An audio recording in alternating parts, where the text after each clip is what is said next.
Nitrous oxide, we're gonna turn 570 horsepower into 780, but sometimes you gotta control the violence, and that's what you're gonna see this time on Engine Masters.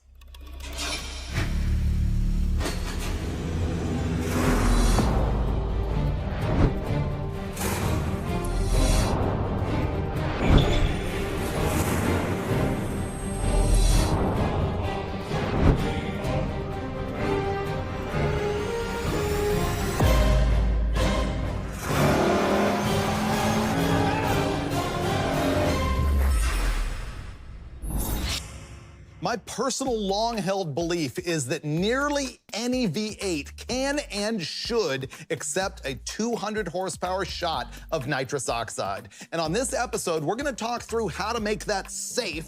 I've actually done way worse, trust me. And we're also gonna tell you how to control that hit a little bit for extra traction at the drag strip and for extra safety on engine parts and drivetrain parts. It's all about what I call the hit. What happens when you stab the button? How violent is that nitrous gonna hit? We're gonna do that in a couple of interesting ways. First of all, just with something as simple as changing the length of some hoses, and with something a little bit more high-tech using an NOS Mini 2-stage progressive nitrous controller. So that's kind of the super low-tech and the high-tech, but super simple. Wait for it, it's gonna be cool. But man, right now I wanna tell you all about the horsepower that we're gonna be making, because this I love. We're gonna take 570 horsepower and turn it into 780 before we're done for the day. The engine we're starting with is my own GM LS-based V8. It started life as a 6-liter. It's now 408 cubic inches. It's meant to be a power outer engine, so it only has 9.3-to-1 compression. It has rings that are gapped for nitrous. It's all forged. It's got blueprint engine cylinder heads. The camshaft is a real tame average cruising LS type deal. The duration at 50 thousandths tappet lift is 225 on the intake, 238 on the exhaust. The intake manifold that we're gonna be using is carbureted this time. We're using the GM version of a single plane intake manifold, and the carburetor is gonna be a Holley XP at 750 CFM. Now for the nitrous system, it's sort of a Frankenstein of stuff. We've got an NOS bottle, a Dash 4 feed line. We're gonna use NOS cheater solenoids. It's got a Wilson bracket that's actually pretty cool. And we've got a Zex perimeter nitrous plate under the carburetor. Just as a refresher course really quickly on how this is gonna work, nitrous oxide is stored as a liquid inside the bottle, and it travels through the hose up to that solenoid. On the other side, you got a solenoid that is controlling gasoline. The gasoline and nitrous are both introduced to the engine at the same time. The nitrous like freezes the intake charge, which makes power. It also carries oxygen with it. The molecule of the nitrous oxide breaks into oxygen under temperature and pressure in the cylinder, and extra oxygen means that you can burn more fuel, and that's burning the extra fuel and that coldness that makes a whole lot more power. Now, the thing is, when you open these solenoids, you've got nitrous and fuel going in at the same time. The nitrous is at about 950 PSI, and the fuel in a carbureted situation is about 5 to 7 PSI. The thing that can happen is the nitrous gets into the engine first. It spikes a little bit lean before the fuel gets into the cylinders, and what you see on a dyno chart is often a big spike in power. Like you'll hit the button, and boom, the power goes straight north, and that can be violent on engines, and that can break traction, and that's the thing I call the hit. That's what we're gonna try and control here. Now, I actually kind of dig it. I want to go wide open all the time, every time. Brule doesn't like it quite so much, and so what he heard from a lot of nitrous tuners is that you can affect that hit simply by changing the length of the hose that runs from the nitrous solenoid to the plate underneath the carburetor. Once again, that nitrous is at 950 PSI, so it's traveling that distance like stat.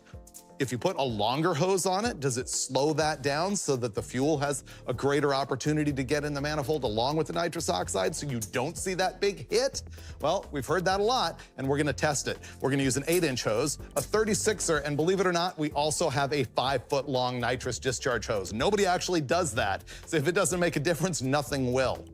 Here's something that will guaranteed make a difference. That is the NOS Mini 2-stage progressive nitrous controller. What this thing does is allows you to go on a touch screen, and you can change that hit at the press of a stylus on your screen. For example, instead of just hitting a button and having 100% nitrous flow, you can start at 25% and ramp it up to 100% over any period of time you want. 1 second, 2, 3, 4, and we're gonna see how that affects the power curve on the dyno as well. All right, we're gonna go load this thing so that we can start making noise, and we're gonna start right away with a nitrous hit, a 200 shot with the 8-inch hose. I'm gonna sit down and talk to the Steves about all of this stuff, and by the end of the day, I think we're gonna have my LS running better than ever and ready to install on a car.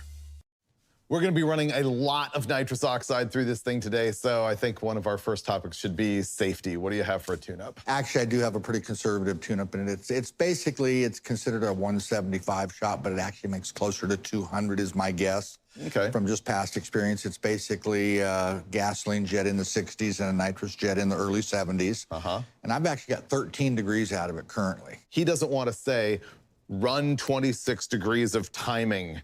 Yeah. Because your LS might not say the same thing depending on what computer you're using or how you're measuring. So we talked about the jetting that you've got in the thing, about a 200 shot with about a 73 nitrous jet, 72. Yeah. And then we talked about ignition timing. We should talk about the fuel. Sunoco. Sunoco, what? 116. Okay, so big, heavy, high-octane race gas. Detonation is a death sentence. It's as simple as that. So we just cannot let it detonate, hence the high-octane fuel and the excessive, I'll say, by this much retard in the timing. Just for safety. Yes. Yep, and making sure the thing doesn't run lean. And of course, we've got a killer fuel system. It's all Aeromotive stuff, I believe, on the dyno, so that's never going to be a risk. And the engine itself has low compression. It's only 9.3 to 1. And really, compression ratio is something that isn't discussed a lot as far as nitrous hits, but I think the lower your compression, the more added nitrous oxide horsepower you can have and still be safe, just because the cylinder pressures are lower. And the last safety thing that this reminds me of also is the RPM at which we're engaging the nitrous oxide. Why wouldn't you hit the nitrous at 1500 RPM? Because a 200 horse nitrous system is still 200 horse. No matter what RPM you hit it at. And so therefore you do the math backwards on what the torque is. At low RPM, cylinder pressure has to be way higher for a given horsepower gain, so. There you go. I think we just start straight with the nitrous.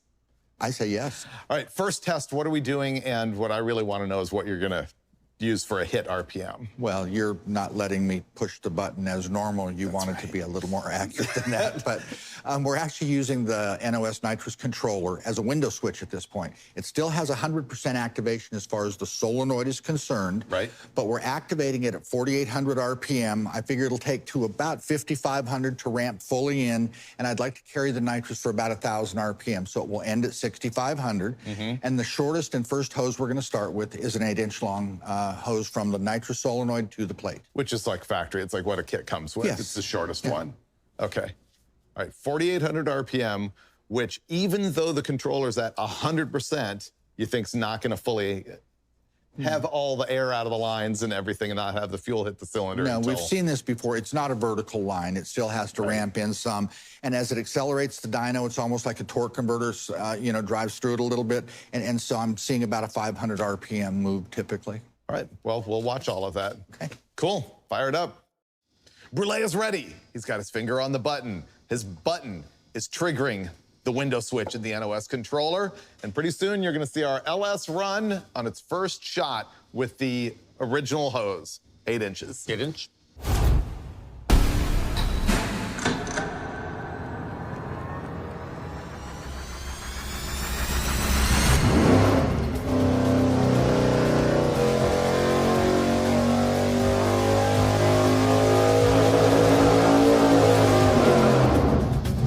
We got that. Now we're gonna see what happens with longer hose lengths. We've got a 36 and a 60. We're gonna go change them both up and come back and show you what happened.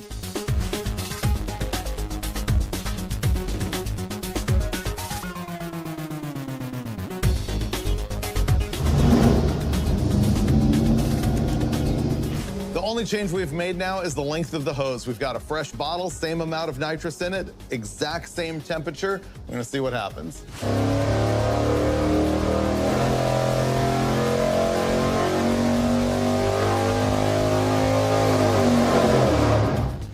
In comes the 60.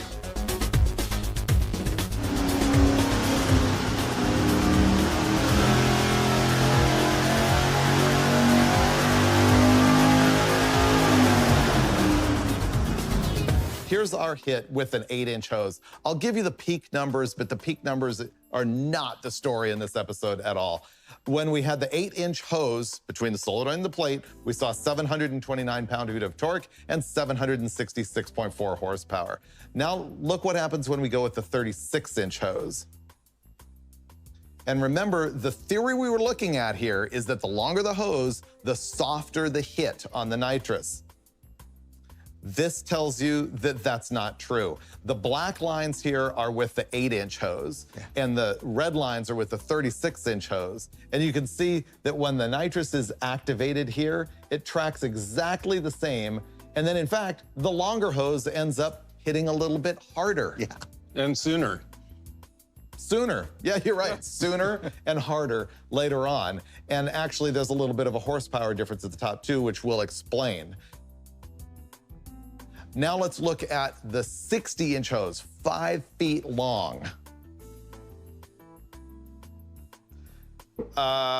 Same story, Yeah. basically. Basically, it's a 36. Okay, and look at this. This is the 60-inch hose in red. So the longest hose that theoretically should create the softest hit is actually giving an even harder hit. So does that mean that the inverse is true, that longer hoses hit harder? No. What it actually means is that it's really, really hard to get consistent with the nitrous systems on any of this stuff. So you guys are comfortable going, at minimum, in this test on this day, hose length is not a tuning tool. There's no consistent trend that says that it either hits better or hits worse. No.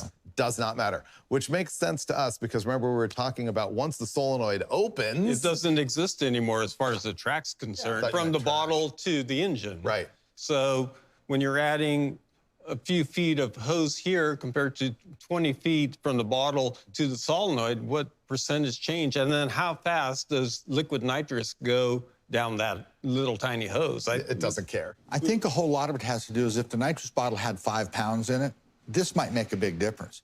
With 950 pounds in it, it's happening so fast, it doesn't see that distance. Which brings us to the next part of the story, which is the real thing that we struggled with here, is that the variance in all these horsepower numbers right here and in how it hit really comes down to the volume of nitrous in the bottle, the size of the nitrous bottle, and the temperature of the nitrous bottle. And so our conclusion on this part of the test again is hose length is not a tuning tool, especially at this power level, and the bottle temperature and pressure is huge, and that's gonna translate to every power level. Yes. As a matter of fact, it's gonna get more radical. Yep. You're not gonna be happy unless I show you what this engine makes as a baseline without nitrous oxide. That's the red lines here. We're making 512.1 pound-feet of torque at 5,400 RPM, and it makes 569.4 horsepower at 6,500 RPM. And on this nitrous pull, the torque was 729.9 versus a horsepower of 766.4. So we are seeing a nitrous power gain of 197 horsepower. Okay. I call that 200. Me too. Yeah, because sometimes it gives you 210 and sometimes it gives you 190. It just depends on what mood the bottle is in at that particular moment. All right, let's go in the dyno cell and show you what's gonna happen next when we install the NOS Progressive Nitrous Controller. We got nitrous oxide on my 408 LS, and we've been testing, trying to tune the way it hits when you stab the nitrous button by using different length hoses. That was a dead end. We saw nothing earlier in the episode on that. I guarantee what we're about to do will work. We've installed this doohickey, which is an NOS Mini 2-stage progressive nitrous controller.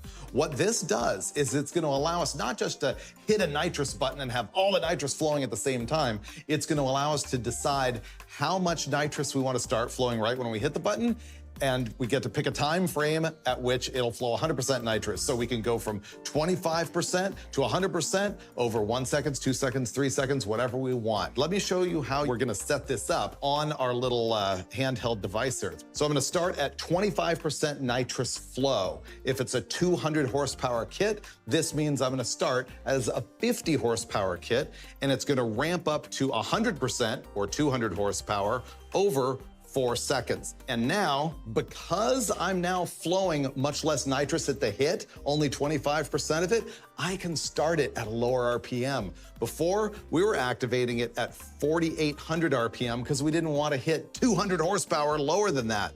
But now, I am actually going to start flowing my nitrous at 3,500. It's starting at 3,510. It'll end at 8,000. We'll actually shut it off manually before that. Let me check my ramp builder. Yes, it saved my data. All right, that's starting at 25%. We'll see what that does, but I think I'm going to come in here and probably change it up a few times and see what happens. But here's our first setup.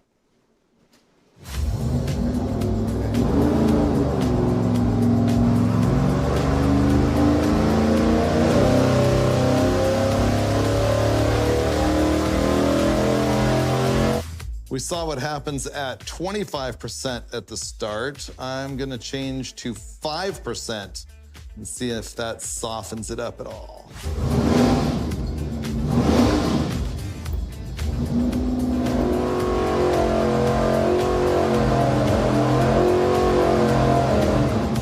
Now, Brule and I were talking about whether or not 50% duty cycle on the solenoid means 50% horsepower.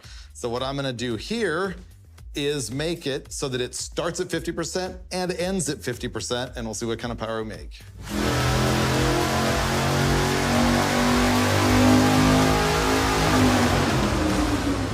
We're back from looking at everything with our little handheld controller. I ended up not just doing one program in it, we ended up doing several things. We're gonna start looking here at our power number that we ran last time. This is the one with the 60-inch hose. We have only got the horsepower plot shown on here. Normally we do horsepower and torque. It's gonna be easier to look at with just horsepower because we're gonna show you what happened when I set up the controller in its initial configuration to start flowing at 25% and then go all the way to 100% over 4.5 seconds. And there's the difference. In red, this is the controller in action, and in black, that is Steve Brule stabbing the button. Although we did have the window switch activating it up at 4,500 RPM there as well.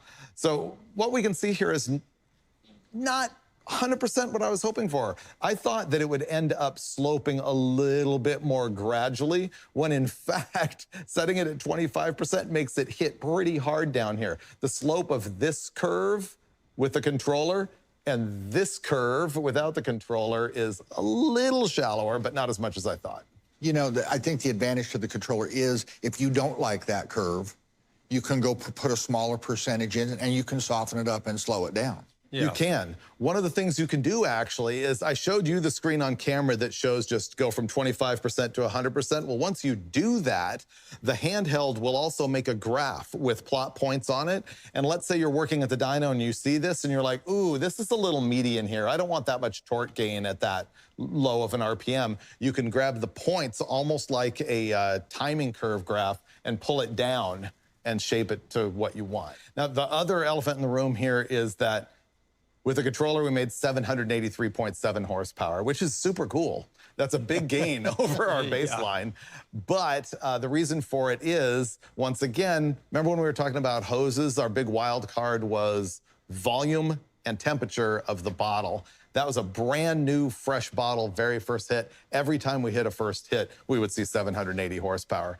But then, you know, we were fiddling with it quite a lot this time, and we ran it like 5, 6, 7 times in a row, messing with things, and it made about the same 740 to 750 over and over and over and over. It seems that once the initial head is off the bottle, depending on the volume, it will maintain that pressure for a long period of time. Let's show when I pulled it down to have 5% at the initial hit, ramping up to 100% over 4.5 seconds. Once again, we were just talking about how we made a bunch of runs and had lower bottle pressure. That's what you're seeing here. That's why the overall power is lower. But you can also see how it's affecting the shape of the hit, both with a lower bottle pressure and with a less aggressive attack on the NOS progressive controller. Another thing that I did, which was to start at 50% and end at 50%, meaning instead of jetting the nitrous system, I was like, I just want to run less power today because I don't want the track to throw me out for being too fast. And boom, right here in the red line is starting at 50% and ending at 50%. So you can see that it ended up with much less power than we've had on any of our runs. But because it was 50% to start, it hit harder. Yeah. So the blue line here is 25% to start, and the red line is 50% to start. And so you can see the difference in the attack right there. And that's actually with the blue having really high bottle pressure and the red being low. So that tells you that you can really make a difference with that controller. What it shows me is you can kind of do whatever you need to do. Yeah. Okay, it's time to sort of sum it all up. I think the big aha moment in the episode was everything that you've told me for years, that you've heard for years about nitrous hose length softening the blow on a plate system. I was wrong. It just didn't seem to be there, at least not on this test at this power level. It didn't seem to make a bit of difference. No. And then on the progressive controller, it ends up being more tunable than I thought, but probably needing more tuning than I thought. Just in the sense that I thought that this would be much more linear, and I realized, no, you probably have to go in there and mess with it just a little bit, but it's super cool. It is, absolutely. Yep, and it'll do it for 2 systems, and it'll also, you know, slice and dice your giblets and whatever you want. It has a bunch of other features. The magic of electronics. The second big takeaway, as you can see by how those power numbers vary so much at the top of the chart, is you really need to pay attention to your nitrous bottle volume and pressure if you want to be consistent with nitrous. I think I need nitrous now. I think you absolutely do, and I know exactly what I want to do with nitrous, which is coming up on my 582, probably the very next time that we all get together to shoot Engine Masters.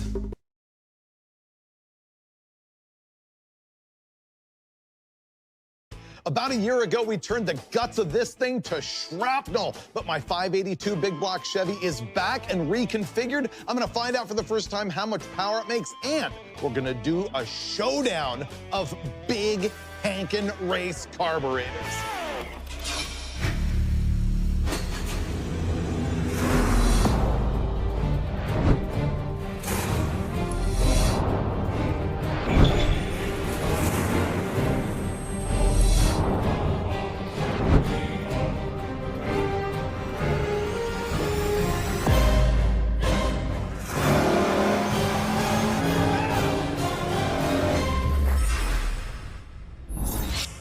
My 582 cubic inch big block Chevy is back. This is the same engine that made 1,000 horsepower naturally aspirated on prior episodes of Engine Masters. Unfortunately, we went to test it one time and the head broke off an intake valve and it turned the entire bottom end into gravel. No good at all. But it's back, it's fresh, it has a new configuration, and on this episode, I'm gonna find out how much power this new setup makes for the very first time. We're also gonna do a shootout of big race carburetors. We're gonna do 1,050 CFM versus 1,250 versus 1,450. Now, we've done this on smaller engines with smaller carburetors, and I can tell you that if you're dealing with like 350 horsepower or less, you want a 600 CFM carburetor. And if you're dealing with, say, up to maybe just the underside of 500 horsepower, a 750 works. Above that, we really like an 850, and eventually, we go to the 1,000 CFM and beyond. We know the tuning trends of those smaller carburetors. We're gonna find out if the same theories stick when you go big for large race stuff. So let me tell you all about the new configuration of the engine, then I'll come back and give you details about these carburetors. First, let me go through all of the stuff that is the same about this engine since the last time you saw it. It still has Almaroso oiling. The K1 Technologies crankshaft is still there. It's a 4.375 stroke, and with that 4.600 bore, it makes 582 cubic inches. The Comp Cam's cam is the same. It's a giant solid roller. The duration at 50 thousandths tappet lift is 284 on the intake, 300 on the exhaust. It's about 850 lift on both valves. The lobe separation angle is 114. To make that survive, it's on a 55 millimeter bearing. And of course, the heart of it is the same, which is the Dart tall deck aluminum block, which is like one of my most prized possessions. I love the aluminum block. It's such a weight-saving goodness. Here's one of the key things. The old compression ratio was 14.7 to 1. I decided I wanted to convert this engine so that it could putt around on pump gas. I'm not talking about making wide open throttle drag race passes on 91 octane. I am talking about retarding the timing a few degrees, putting 91 octane in it, and being able to cruise it on the street. Yes, it can do that at 12.5 to 1 with this kind of camshaft and being all aluminum and being light on the throttle. So that's a major difference in potential power, going from 14.7 to 1 and dropping it to 12.5 to 1. So that's a big change. The top end is also way different. It now has Brodix BRX cylinder heads on it. These are an as-cast, meaning unported version of the very popular Brodix SR20. The intake ports on these things are 444 cc. They can flow up to 495 CFM advertised. It's a big 2,400 intake valve, and for that reason, the intakes are Manley titanium. The exhaust are going to be Inconel. And of course, I got giant Manley springs on the thing now. The intake manifold is now also a Brodix. You've seen us run this with an Edelbrock 4-barrel and also with a tunnel ram. Now it's a Brodix that matches the heads, and it's extensively ported by Bostik racing engines. Speaking of Bostik, man, I really got to throw James Bostik in Yuma, Arizona a giant thank you, because he jammed this thing together with a lot of parts availability problems in no time to make it happen for this episode. And then, of course, there's the carburetors that I will tell you all about. But first, I got to admit, I'm dying to know how much power this thing makes now. It used to make 1,000. I'm really hoping that it'll still do that, but I did reduce the compression ratio quite a bit. So I'll find out at the same time that you find out. Now let's discuss what we're going to do with the carburetors here. We did this once before on an engine that only made about 470 horsepower, and we tested like a 650, 750, 850 or something like that. And I'll just give you the basics of that because I know it's useful to a lot of people. If you're working up to about 350 horsepower, a 600 CFM carburetor is fine. Up to like 400, 450, you're good with a 750. When you start to tickle 500 and above, we really like an 850, and Dulcich and I will use a 950 every single time when you're talking about something that's like 575 into maybe, 675, and after that, sky's the limit. You start to go to these, which are 4500 series carburetors instead of the smaller 4150 series. These are the ones that take the much bigger footprint. They're commonly called a Dominator because that's the Holley brand for them. Now, when we were doing the smaller carburetors, we saw some tuning trends as the carburetor got larger and larger, and I think we might see the same thing here. What I don't know is if there's such a thing as too large a carburetor for this engine. Let's talk about how the manufacturers get more CFM through a carburetor. It's fairly simple. It's the throttle valve size. Just the barrel gets bigger and bigger. For example, the 1050 carburetor has a 2-inch throttle valve size, or butterfly. The 1250 is 2 1/8, and the big 1450 is 2 1/4. Now, why might that affect you adversely? Because we know that on the dyno, you can put almost the biggest carburetor that you can get, and it'll ultimately make the best horsepower because at that point, the engine's only going to use as much air as it can. So what's the downside? To explain that, let's look at how a carburetor venturi works. First, there is a booster in the middle of the venturi. This is what brings the gasoline. It's got holes on the underside of it that the gasoline is drawn through.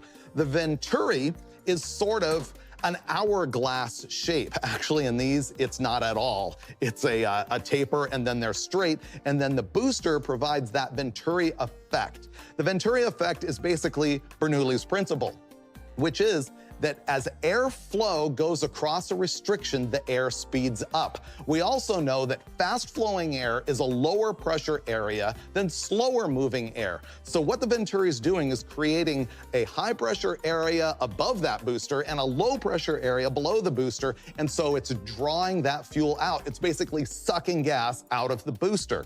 Now the thing is, as the hole gets bigger and bigger, the airspeed slows down. And what you're really matching is the airspeed versus the engine's displacement, RPM capability, and horsepower. because you want the air to be able to pull the gas you need. If the engine's incapable of drawing the air through fast enough that it pulls that gas out in an efficient way, you've got trouble. So that's what we're going to be looking at. And here's a clue as to how the manufacturers know that larger carburetors need larger jet sizes because they don't suck on the jet hard enough to flow enough fuel. The QFT 1050 comes from the factory with a 92 jet. The 1250 comes with a 94. The 1450 comes with a 96. So they have a bigger jet size with the larger barrels. A lot of people think a larger CFM carburetor flows more fuel. Don't put that carburetor on there. That's way too much gas for your engine because it's too big. It's an 850. Wrong. The jet size really has to go hand in hand with the venturi size and the signal that the jet gets. Here's another thing that we're going to be looking at tuning on these carburetors. When you buy a Dominator and sometimes a Race Series 4150, you can pick from what's called a 2-circuit or a 3-circuit. Now, these circuits deliver additional fuel, and you've got an idle circuit, you've got a high-speed circuit, and on a 3-circuit carburetor, they add an intermediate circuit. Steve Brule always likes to run a 3-circuit carburetor on an engine like this so it can deliver enough fuel. Let me show you the discharge for that intermediate circuit. If you look down the barrel of the carburetor, maybe from the underside, you can actually see that little tube sticking out.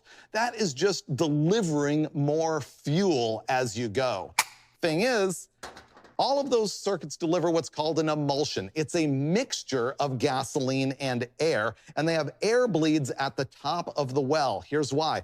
Imagine when you're drinking a soda and you've accidentally broken your straw in half and it's got a little hole in it, and you suck through it. You get a bunch of air. It's not that satisfying. If there's no hole in it, you get straight soda. If there's a giant hole in it, you basically can't suck through it enough to get some soda. The same thing is happening with those air bleeds. You take that jet out of there, you're hardly going to move any fuel. And that's a trick that Brule uses to sort of disable that intermediate circuit if he doesn't need that much fuel. You're also going to see us messing around, probably not with the idle air bleeds, but with the high-speed bleeds to make some tuning differences with these carburetors. So that's about what you need to know as far as technology in these things. Otherwise, they're just organized leaks. What we're going to do is run my engine first with a 1050 CFM carburetor, and that's when I'm going to find out if this thing still makes 1,000 horsepower. Probably not with the 1050. It probably makes more power with the 1250. I honestly have no idea what happens with the 1450, and that's why we're here. Let's go talk to the Steves, including Steve Brule, the carburetor whisperer, and we'll get this thing going. Okay, guys, I'm happy to have my 582 back. Do you remember how badly we splattered the dyno cell with this thing before? No, it was brutal. Oh, what man. a heartbreak, Freiberger. It really was devastating. So our very first test here is not only going to be the 1050 CFM carburetor, but also the first time I'm going to be witnessing the new power with my old new engine. This is one of those things where guys go, what do you mean? This thing used to make X amount of power. And you go, well, yeah, but you changed the compression ratio, the cylinder head, the intake manifold, the headers. Yeah, so we'll find out what kind of power it makes. I will simply say you clipped its wings in your attempt to go street driving. Clipped its wings. I That's don't a like the kind sound way of of that. putting it. Yeah. All right, let's find out. I want to know. All right, let's go.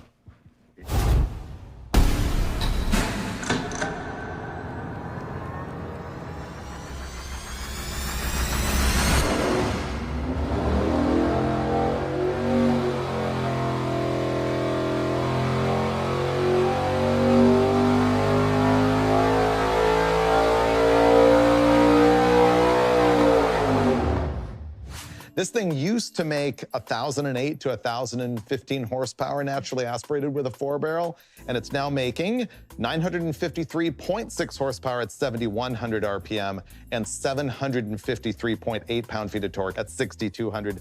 So it's down like 60 horsepower, and that's probably 2 points of compression. That's not a surprise. In fact, if you look at some prior episodes where we were talking about 4% in that sweet spot of 10 to 12 and maybe 3 on the other side of that, 6%. That puts us kind of close right back to where we were. So I don't see it as a surprise at all. I think it's doing exactly kind of what you wanted it to do. Let's talk about what you did in the tune-up, because I think that's going to be a big part of what we're going to see between these three carburetors, because I've got the specs right here of what they come with from the factory. And so it came from the factory with jets of 92 in the front and 92 in the rear.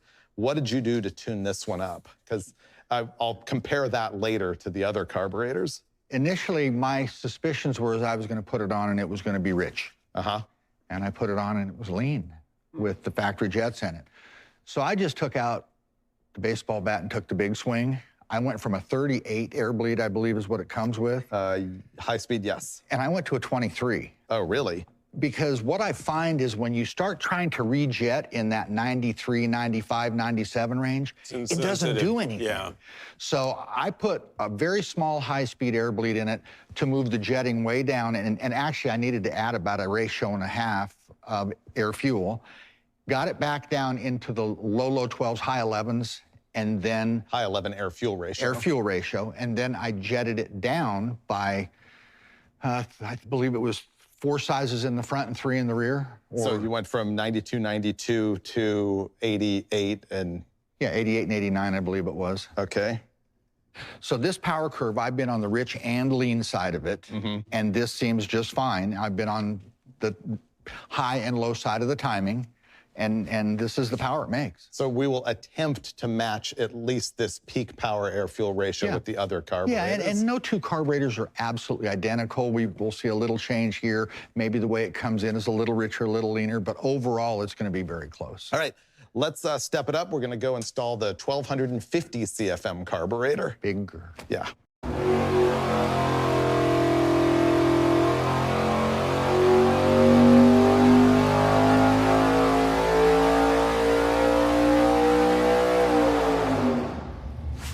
We're doing a carburetor size test and we're making power. My 582 big block Chevy just picked up 30.7 horsepower and 16 pound-feet of torque simply from going from a 1050 CFM carburetor to a 1250. So that makes me super happy. It's just a matter of airflow, same as when you change a cylinder head. So that was really cool. The big deal that I wanted to look at, though, is the tuning between the 1050 and the 1250. On both of them, Steve had trouble getting enough fuel in the engine, which is actually, to your point, why you run the 3-circuit carburetor. Listen just to the specs of what he did on the 1050 versus the 1250. Starting off with the air bleeds, the little jets that are in the top of the carburetor, he had a number 32 primary and a 23 secondary in the 1050 carburetor, whereas the 1250 took 23 in both positions. So the smaller number means less air, which means richer, more fuel. But then the jets are really an eye-opener. On the 1050, he was running an 88 and an 89 jet, and then on the 1250, it's got 102s in it. Let's actually look at the power overlay between the 1050 and the 1250, just in case we haven't already made our point. And by the way, all the discussion of tuning is to bring you to the conclusion that Steve got it set up at the same air-fuel ratio. The curve's not precisely the same. As close as I could. But at peak power, it's very, very similar. And by the way, we ran them both with the air hat up top, which does affect power because of the way it directs air, but we'll get to that in a minute. There's your power curve overlay between the large and small carburetor. Clearly the black lines there are the 1250, the red lines are the 1050. That is absolutely mind-boggling to me. I mean, that's just a huge change for a 200 CFM difference in a carburetor size. I would have bought 10, I would have even bought 12. 30? 30. Oh, hell. And it picked up a lot of torque, too. Yeah. Wow. Now, let's go look at why, because I bet you if you look at the airflow overlay, and this is CFM readouts from that air hat, we're going to see a significant change as well. And there you are. It's a difference in airflow. Okay, there you are. That's a difference in airflow. Black line's obviously the bigger carburetor. The real question here is you saw that the power curve was way different, even all the way down here, but the airflow is the same. Yeah. Could it be quality of the fuel? What else can it be? Sent out of the booster? Well, droplet size. Droplet size? Maybe there was so much pull on the 1050 that it was doing something weird. You would think that that would like make a smaller droplet size, but maybe not. All right, the next thing we're gonna do is bolt the 1450 carburetor on here, and like, Here's what I'm gonna need you to do. I need you to just go ahead and make the 1450 deliver another, what was it? 16 horsepower so that I can have my 1,000 back. That's what you need me to do. That's what I need you to do. Yes. Okay, well, your wish is my command as usual.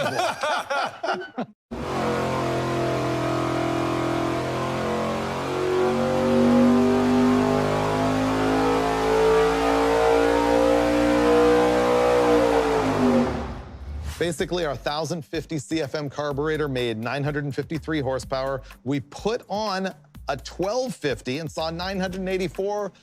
We put on the 1450 carburetor and we saw 986.9 horsepower and 765.5 pound-feet of torque. Well, how about an overlay? Compare that 1450 to the 1250. Yeah, not much of a change there at all. No. As a matter of fact, the 1450 Touch in the made middle. less power right through the middle than the smaller carburetor, than the 1250, which tells me, I think, that's just what the engine consumes, Yeah. right? It's got a restriction someplace else. Yeah, and really, I mean, can we look at these airflow numbers and see if it did, in fact, flow more or less air? The black lines here are the 1450 carburetor, and the red ones are the 1250. It did move a little bit more air up top, A little bit. but it didn't use it to make horsepower. Quantity is not always quality. No, I think the fuel dribbles on a booster when the Venturi is way too big and the airspeed's too low. Higher airspeed through the carburetor may actually end up being higher airspeed through the intake manifold. Again, quality of air and how Yeah. it fills the cylinder, not just how much. Let's talk about the tune-up on the 1450. It was the easiest one. So easy. Why? What happened? I think the factory calibration is obviously different in other circuitry in the carburetor, but look, what I can tell you is with all of the factory air bleeds in it, the factory jetting, everything, I bolted it on, and the thing was like a touch rich. And so I took 3 jets out of the front, and I went a little left, a little right of that to be sure I wasn't leaving anything on the table. And what it ended up being is it took the 96 jet it comes with in the secondary, and I put a 93 in the primary, and that was that. It's interesting then, because what it means is the 1450 was easier to tune just for whatever reason on this combination and this calibration, but made the same power as the 1250, which was kind of a hassle to tune and ended up with a giant jet in it. Wow. But the 1450, I wouldn't say, oh, I'm gonna buy that carburetor because the tune-up was easier. I would still buy the 1250 and just do a little bit more fiddling. The reality of it is any one of these 3 carburetors, in my opinion, is gonna take an air-fuel ratio meter if you're in your car, or have it at the dyno and have somebody that knows what to do with it. Because if you're gonna even attempt to drive something like this on the street, it's gonna take a significant amount of changes in the primary circuitry, certainly. Which really ties into the first of my conclusions. No matter what carburetor you buy, you're gonna have to fiddle with it, as you were just saying. At this level, there's just no such thing as the out-of-the-box tune, plop it on, drive it down the road, and it's happy. I think the last thing, although we didn't really see it here, maybe it has to do with why we didn't have power with the 1450, is that there is such a thing as quality of air and quality of fuel distribution that is beyond what we can measure or see. Yes, agreed. My final conclusion on this particular engine is that, knowing what I know now, I want to go get a 1250 or maybe even a 1350. I know you'll pressure me into that. Oh, yeah. It actually has power valves, and bring it out here and have you do the brûlée treatment. You know, Yeah. this is still, out of all the motors that we've done here, this is still my favorite. It didn't make 1,000 horsepower this time. It's still my favorite. It has those bars on it that kind of fix any of those That's the thing. problems. We can solve these problems with that individual port nitrous system that's sitting on that thing. That sounds to me like a future episode of Engine Masters.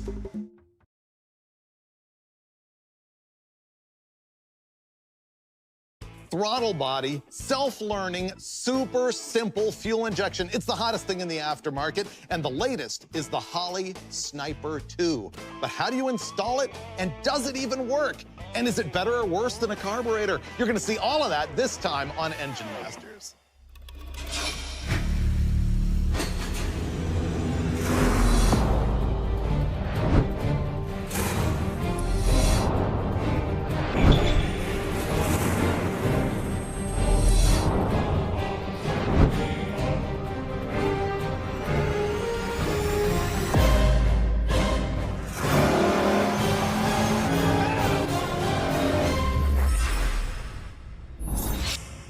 You know, I've talked to a bunch of hot rod building shops, and they tell me that one of the #1 things that they get these days is people coming in the door and saying, I don't want my carburetor anymore. I want super simple, super cheap fuel injection that isn't gonna kill me with a laptop and things like that, which is why these throttle body EFI kits are so popular. There's so many different companies making them these days. In this episode, we're gonna try the latest one, the Holley Sniper 2. Now, I gotta admit, over the years, we haven't been that impressed with these things, but this promises to be a little bit different. I mean, you know that a carburetor is an organized leak that relies on airspeed through some venturis to draw fuel to run properly, and it has a bunch of mechanical systems in it to handle the idle circuit and things like that.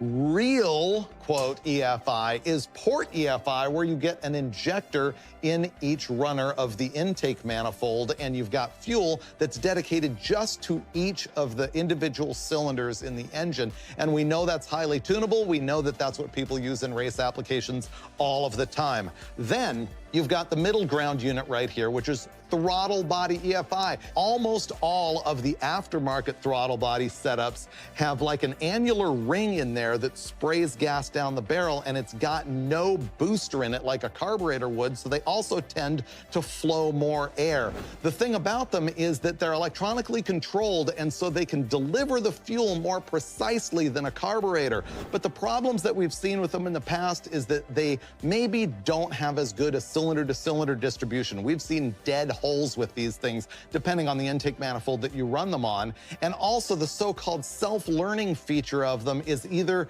a hit or a miss. So the Sniper 2 promises to solve all of those problems, and that's what we're gonna find out in this episode. So we're gonna look at the Sniper 1 versus the Sniper 2. These are both from Holley. They've sold the Sniper 1 for years. Dulcich and I have even installed them. There's nothing really wrong with them, but they're making them much better. They say that there are 14 features that are brand new about the Sniper 2. Let me talk to you about the ones that like affect my life. First of all, this looks way cooler. If you look at the Sniper 1, look how it's all fat this way. It looks like a thermoquad carburetor, and that's actually a benefit to Dulcich, but I don't dig it as much as the narrower look and profile that is here on the Sniper 2. Also, look at the entry into the barrels on the Sniper 1. You can see it's got sharp edges here, where there's more of a radiused entry on the Sniper 2 that promises to have more flow. You can see that the computer is up front on the Sniper 1. It's on the side on the Sniper 2, but more importantly, they say that there's more electrical noise resistance in the new one than there was in the old one. That's a big deal with EFI. Electrical noise can just trash stuff, and that's gonna happen less with the Sniper 2. Now, focusing on the Sniper 2, this thing is advertised to work up to 650 horsepower naturally aspirated. It has 400 pound per hour injectors in it, and it'll work at 570 horsepower boosted. The reason it's a lower number boosted is that when you put pressure on these holes that are discharging gasoline, you're like working against them, so it can flow less fuel, so it can make less power. The other thing is, while they can both control your electric fans based on the temperature of your engine, there's more outputs on the Sniper 2. You can set them up so that you can do nitrous systems or anything like that. There's 2 grounded outputs, and then there's 1 that will work in proportion to your throttle position sensor, so that's pretty cool. And while both of these are self-learning, you can also plug in a laptop and get more refinement out of either one of these, because both of these are simple enough that when you make an air-fuel ratio change with the handheld, it does it globally, not just in one area of the map. So now that I've brought that up, let me tell you about how the self-learning thing works. The self-learning deal really started as a marketing pitch for people who absolutely did not want to have a custom tuner on a laptop in order to have EFI on their engine. They just didn't want to take those steps. And honestly, it's becoming closer and closer to true these days. Here's how it works. When you go on the handheld device, before you first fire the thing up with your throttle body EFI, you tell the system a lot of your engine parameters, like the camshaft you're using and the displacement and things like that. I'll get into it once we actually make it run. But once you've told them what your engine is, then it picks one of many fuel maps that they have pre-made at Holley and loaded into the computer. It picks one. Then you can drive the car And what it does is it compares the actual air-fuel ratio as measured by the O2 sensor in the exhaust to what has been commanded by the base table. And the readout will show you whether it's having to add or subtract a percentage of fuel to hit the mark. Then there's a second table that's called a learning table. And that one sort of memorizes what needs to happen to hit the air-fuel ratio that you've commanded. And that table is what ultimately the system reads, is that learning table, so that it's modified the base table and it says, here's what we thought you need. The learning table is what it actually needs in real life, and that's what it runs off. Your goal is to get the thing to run off that learning table so that the computer isn't making huge corrections like adding 20% fuel. It's down to adding just like 2 to 5% fuel to get the thing to run right, and that's how you get it to be super smooth. Now, we're gonna test it versus a carburetor, and I'm gonna show you exactly how the installation works on these things. Then we're gonna show you how to make it self-learn, and then we're gonna pull the handle on the dyno and see if there's actually more power or greater drivability or a better fuel curve with the throttle body EFI than there is with the carburetor. The engine we're using here is from Jeff Ginter Racing Engines. We appreciate the loan. This is basically a spec motor that they use in a certain class of off-road racing. It's extremely similar to a GM CT525 crate engine, but it actually starts as the regular 376/525 crate engine. If you don't understand that, let me keep it simple. It's a 6.2-liter LS3-based engine. Ginter has gone in and added forged pistons and done some oiling mods for reliability, but it's basically the same as a GM crate engine. And in the CT version of that crate engine, it has to use a carbureted intake manifold, which is what we're doing here. This is an Edelbrock Victor Jr. And up top right now, we've got a Brawler 750 double pumper on it. The ignition is going to be controlled the whole time by that MSD LS box that can read the wheel on the crankshaft in these things, send the spark at the right time. It plugs into stock coil packs. And so we're not controlling the ignition with the EFI in this case. We're gonna run first with the carburetor, and second, we're gonna start that tune-up process and decide if the Sniper 2 is super awesome. We just found our baseline power. 508.7 horsepower at 6,600 RPM. The torque, 459.7 at 5,300. Now we're removing our 750 CFM Brawler carburetor, and we're gonna switch over to the Sniper 2. One thing you do have to pay attention to is you're gonna need about 60 PSI worth of fuel system. So we're changing from our Aeromotive carbureted regulator to our EFI regulator. Now we get into the wiring part of the program. Holley advertises this as only having a 4-wire hookup, like battery plus and minus and switched ignition. That I go into tuning, basic fuel, and then target AFR, and it comes loaded with the AFR at idle is 13.5 to 1. I think that's good for this. The more radical your engine, the richer that may need to be. Target AFR at cruise, they've got that at 14 to 1. I think I'm gonna take that down to 13.5 as well. And target AFR at wide open throttle is already pretty good. So we're just gonna leave that there. We're gonna cruise it, and I'll show you what it does when it's self-learning. And then, of course, we'll start to make our power pulls. Steve fired it up a minute ago, and it ran perfectly right out of the box, at least at idle. Now we've got a little bit more to do. Let me just tell you what we're gonna be looking at. Closed loop status and learning status. Closed loop is when it gets above 160 degrees of coolant temperature. That's when the O2 sensor starts to interact with the computer and modify the air-fuel ratio to give you what you need. That's the point at which the base map, it starts to interact with the learning map so that the learning map can learn. That's when learning turns on. What you'll see once it's learning is two things: the closed loop compensation percentage, and over here, the current learning percentage. What that is closed loop compensation is how much fuel does the system have to add or subtract to modify the base map. Let's just say the base map, to simplify things, is saying, please deliver 10 units of fuel, and it really wants 11 units of fuel. Then you will see a 10% compensation plus. It'll say plus 10% compensation because it's adding one more unit of fuel. And then the learning percentage is it'll start to say, okay, that's what the engine wants at this RPM and load. And it'll tell the learning table, modify the base map by this much to hit this target. And the goal is so that it's not having to make as big of a change all the time. The goal is to get it running seamlessly, as close to 0% learning as it can. Now Steve's got the engine running, and what we're looking for is for the open loop and no learn items to turn green. There you go. Now we've got closed loop right there, and next you're gonna see the learning light change to green, which will tell us that it's gonna start to feed information to that learning map I told you about. We need the coolant temperature to get up above 160 degrees. See how the closed loop compensation is 4%? It's adding 4% fuel. Oh, now it's all the way down to 0 and 1%.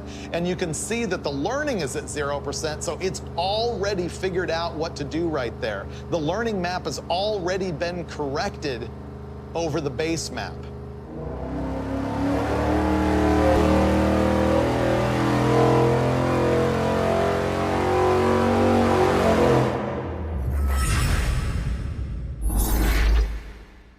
You saw me go in there and set everything on the handheld device, but after that, we wanted to have the computer learn a little bit so that we trusted it to go wide open throttle for a pull. What was your tactic on teaching it?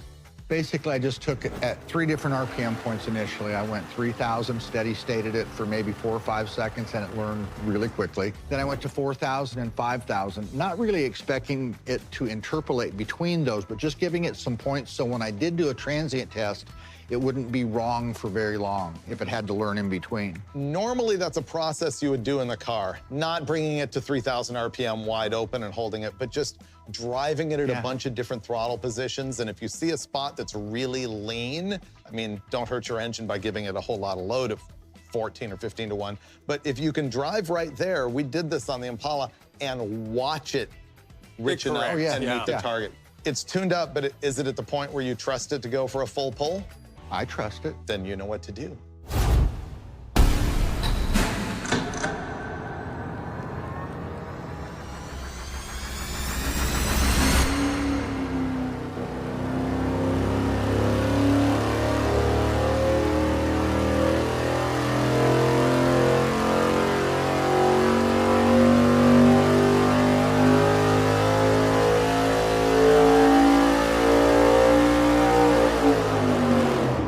We actually made 2 pulls, and here's our base power numbers with the Sniper EFI: 520.8 horsepower at 6,600, 467.4 pound-feet at 5,300. So that might sound to you that it's better than the carburetor, and it is. Watch this.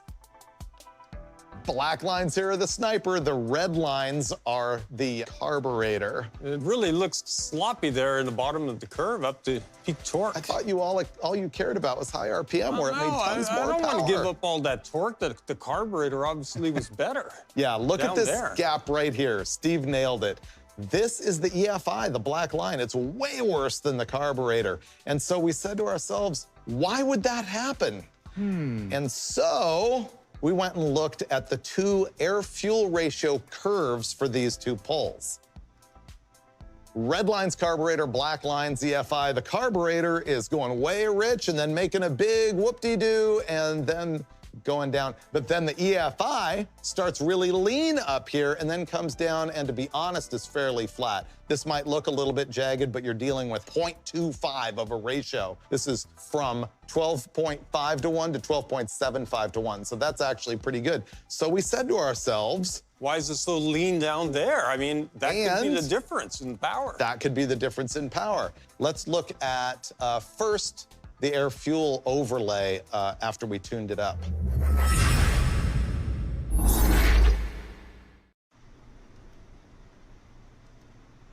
And there's the results of our tune-up. Not only is it globally richer by 0.5 point, but it's not making as dramatic of a swing here. But this Yep. is where it was down on power, and richening it up brought the power back. When we first looked at it and thought the carburetor was rich, the carburetor was really right for that RPM range. There It you made go. more power. We didn't train it as much as I thought we did, but we did make it all richer, which was so easy. It was like, Yeah, well, done. And watch what that did to the power curve. boom. Whoa. Now, all of a sudden, after the tune-up, look how much we improved the Sniper power down here. Incredible and super easy. Usually, we don't see that kind of power swing on 1 point of air-fuel ratio. Not every cylinder is going to be exactly what that collector was reading. there you go. So I think we saw maybe more improvement. It's so close, and what's interesting to me is we can almost follow the power with the air-fuel ratio stuff down here. I'll bet if we go back and look, there's a little dip there. The more this thing is driven and the smoother it gets, I think the better that gets overall. So we know that our tune-up made a huge difference. It was super easy. I don't think you can do that with a carburetor. You can't pick an area, wide open throttle, or pick an RPM at which it's going to make richer or leaner. It just doesn't work that way. No, it doesn't. I mean, you know, when you look at carburetors, race carburetors, whatever the application, you can kind of pick a sweet area. You can get it to be really pretty flat within 1,500 or so, but when you get it right at 9,000 RPM, it's not right at 4,000 RPM, and that's just the characteristics of the airflow and how it signals the booster. EFI, on the other hand, super easy. Although, on the Sniper 2, on the handheld, the only choice you have is to change air fuel globally. Yeah. You can plug into it and tune it with a computer, which, by the way, Ish here at Westech does on the chassis dyno like every day. Yeah, so you can go in and tune it up, but nonetheless, that simple change That's very was good awesome. for a self-learning program with you're just setting a global air-fuel ratio. Give me 12-to-1, and then boom. Boom. 12 to 1. This out is the end curve. user in your driveway on a Saturday, honestly, Right. kind of installation when it comes to this thing. And through that handheld, basic parameters, I mean, it gave us a map that was that fast to start, and it learned really, really Fast. fast. I was amazed. But then, why does the EFI make more power than the carburetor? Simple answer, CFM. Bigger. Airflow, and that is backed up by the fact that the power is the same up to the point where you pick up engine speed and have more airflow demand, and then it starts to separate. The lesson for me here was just that this thing's cool. Way better than we had seen before in this application. I'm going to reserve that because we had more problems on dual plane intake manifolds than single planes. Yeah, but That's the so next far to place. me, it's very convincing because this generation, it's pretty much plug and play. In the last two experiences I've had, I haven't seen it all, but like your car with the supercharger and now this, I think I want one, David. Whoa! Yeah. Whoa! I'm really embarrassed to almost say this, but I think I'm with Dulcich. I would head this direction myself now, and you know I me, can't deny it. I'm the last carburetor guy standing. I mean, it was amazing. So conclusion number one is that we're all super impressed and borderline converts to this deal, which surprises us. Number two is that, you know, the tunability of this thing is fantastic. Yeah. Number three is we made more power with the EFI than the carburetor. I don't think that's fully a thing. You know, I'm not saying EFI makes more power than a carburetor. Yeah. I'm seeing a larger throttle body makes more power than a smaller carburetor. Maybe in the real world, you're stuck with that smaller carburetor for drivability. That's just what I was going to say. Yeah. In the real world, that's the carburetor that a guy would probably have on it. So apples maybe to it does make apples, more this power. does make maybe a little more power. Yeah. There are carburetors certainly that will match this as far as wide open horsepower, but is that the same carburetor you have on your street car? Right. And then the last thing is we're not really able to determine drivability with this thing on the dyno. We've experienced it on a supercharged application on top of a roots blower where it was really good. This seems to drive okay on the dyno, but we don't know about snap acceleration. You know, we don't know I'm about going to steady disagree with you just a cruise. little bit. Yeah? Because I can drive those things on the dyno a bunch. I've had companies come and say, can you drive it on the dyno because we can't on ours? I think it's going to drive It's well. not the in-car real world, but I'll take your experience and I'll also say this. If you do have a problem with it, you can tune some of that stuff like accelerator enrichment on the handheld, and you can always plug it into a computer and make it great. Yep, I agree. Right? Wow. EFI converts. Who knows? Maybe you'll never see another carburetor on Engine Masters. Yeah, you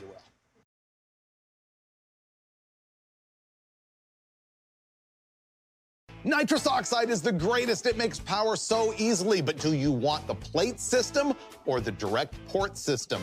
We're gonna answer that question and show you stuff you probably didn't think about this time on Engine Masters.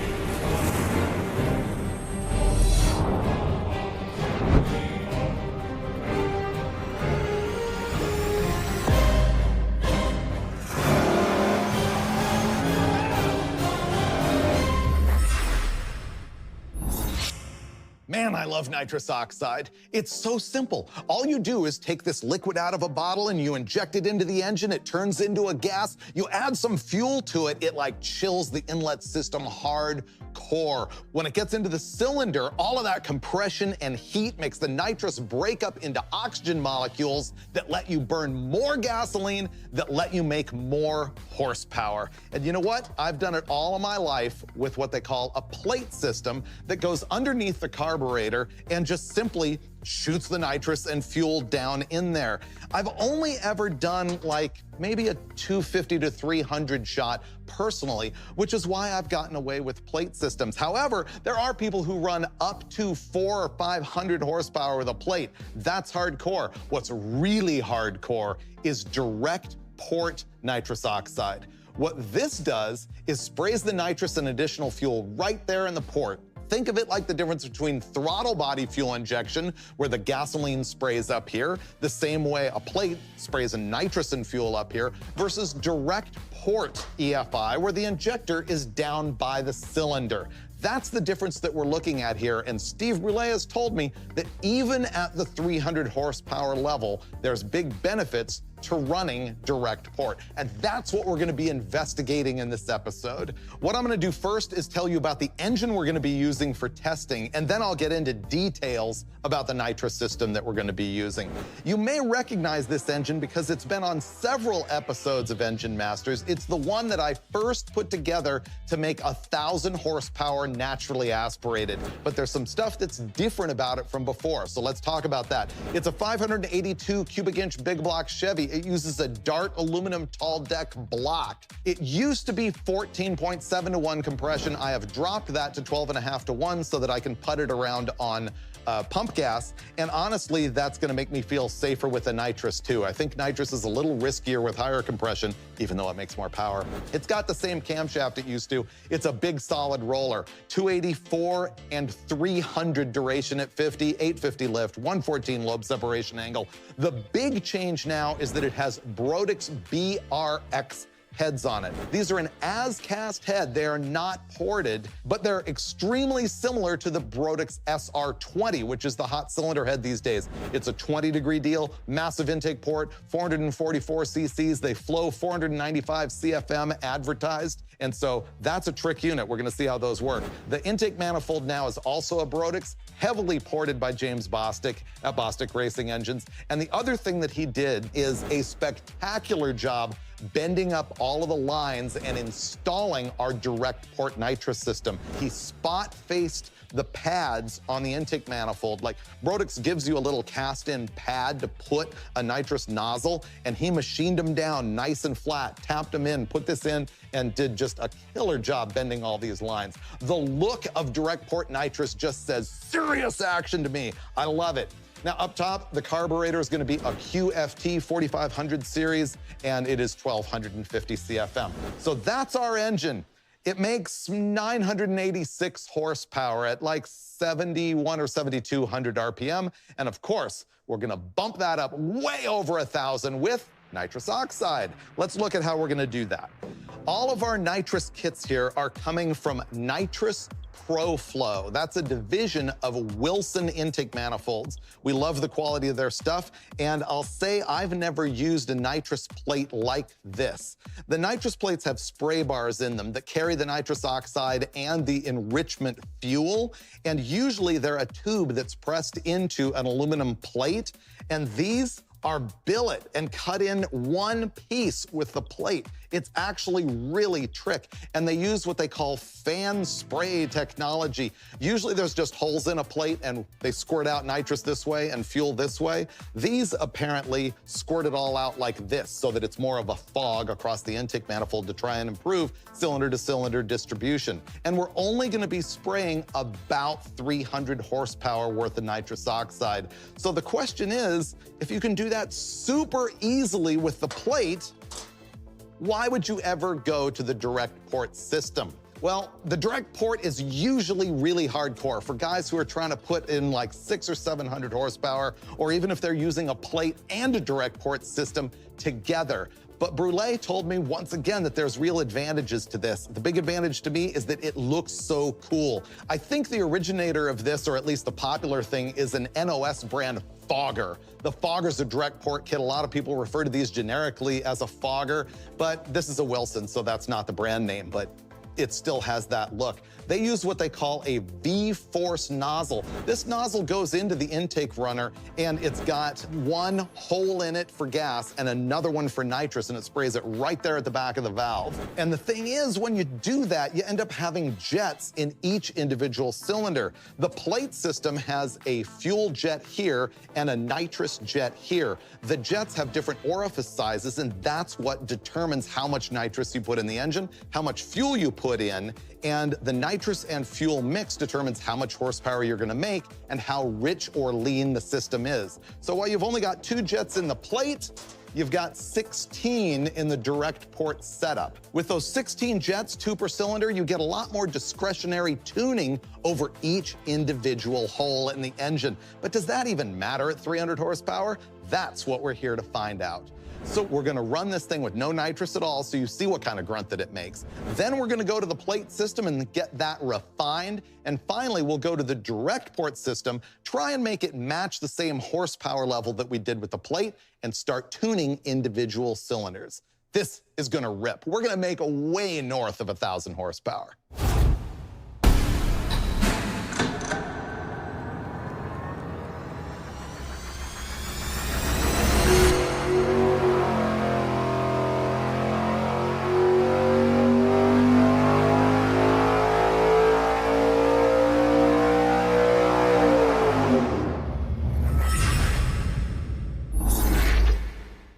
We're testing various nitrous systems on my 582 cubic inch big block Chevy, but first we needed to know the power off nitrous, and it's actually pretty stout. This thing makes 987 horsepower at 7,100 RPM and 780 pound-feet of torque at 6,200. For 12.5 to 1, it's good.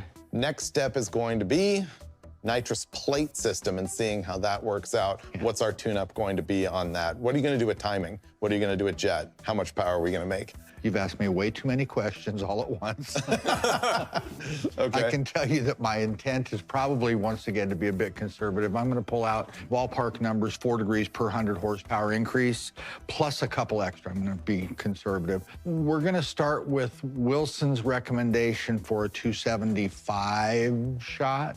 I've got to go look at what those jet numbers are, but in the past, we've seen that the Wilson stuff kind of typically makes a little more power than what it's advertised to be.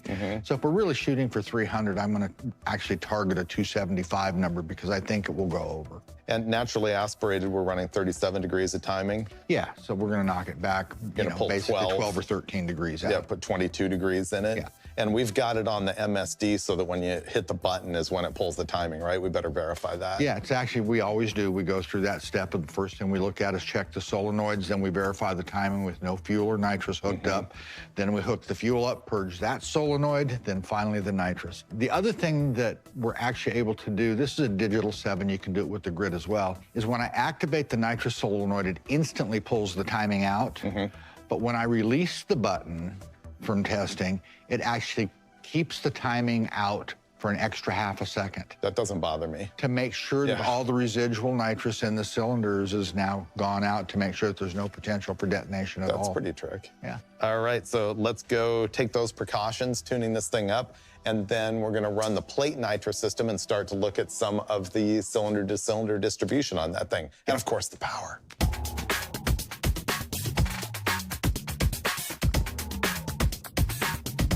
We've gone through all our safety checks. We did some initial runs, tuning it up with a 225 horsepower gain. Now we have it jetted for 275, and we think it's going to be good. It might even make almost 300 horsepower with this kit. Let's find out.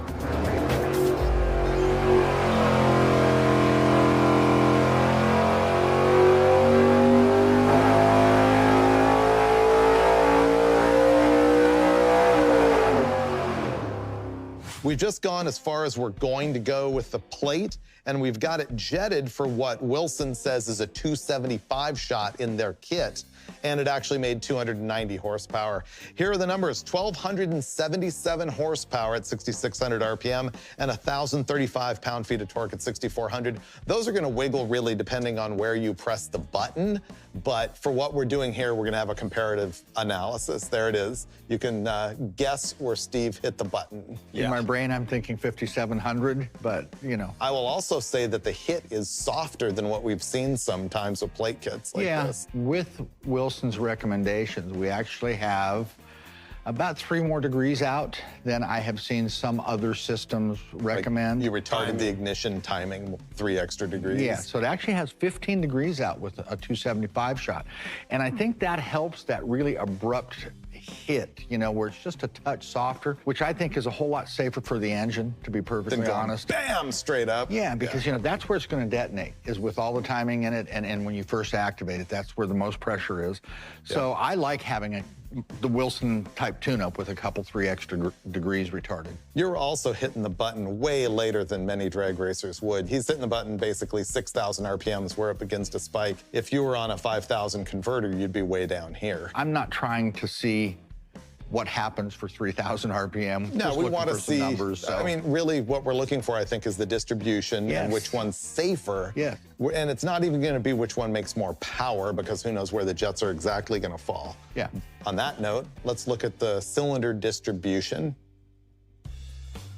Now we're looking at the air-fuel ratio in each individual cylinder. And if you just want to go, let's say, to peak power, which on this is 6,600 RPM, we can look at a range of the leanest cylinder is 13.8 to 1 air-fuel ratio, and the richest one is 11.6 to 1. In general, when we run a spray bar nitrous plate, we typically see that the distribution's not the same in every hole. For me, it'll limit how much nitrous I want to put through a plate, because as you're getting more and more power, and if you have that variation, it could get more and more dangerous with more nitrous. Yeah, if you jetted this for 400, for example, does that distribution get better or worse? Well, it might get better because there's more nitrous being that's sucked out of the roulette possible. wheel.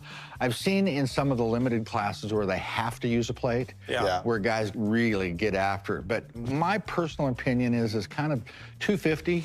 300 is the end of the road for a plate. After that, I think direct port nitrous is just a better bet. Well, that's what we're going to find out, because I think a lot of hardcore nitrous guys are sitting at home right now going, 400 through a plate's no problem, Steve. And it might not be, but what we're about to find out is whether it's a little bit safer to have that port injection. And my honest hope is that we still have a distribution problem and that we can fix it with individual cylinder jetting. And we can. All right, so let's check that out. We're just going to do a quick changeover from the plate to the individual port nitrous. We just had a 290 horsepower power gain with our plate nitrous oxide system that Nitrous ProFlow says was only supposed to make 275 with the nitrous plate. That's pretty normal that it has a little bit more gain than they advertise. The jets in it are 92 on the nitrous side and 82 on the fuel side. Now, when we go to the port nitrous injection, the jets are going to be way smaller because there's 8 of them. So what Steve's doing now is just checking all of the jets just to make sure, because we haven't messed with this in a while, we don't want to accidentally have like one cylinder with a 400 shot or whatever. What are the jet numbers that we've got? 28 nitrous, 22 fuel. And in your experience, that's a 250 shot that makes 300? I'm thinking it's, kind of recommended to be a 250, 275 by different manufacturers, but Yeah. a lot of times it's a 300. I mean, it gets awful close to it. Steve's gonna finish up making sure all of the nitrous and fuel jets are exactly what they need to be so that we don't overspray this thing. And then we'll run it, and hopefully it makes right about that 300 horsepower gain, and we'll see how much better it is or isn't in cylinder distribution.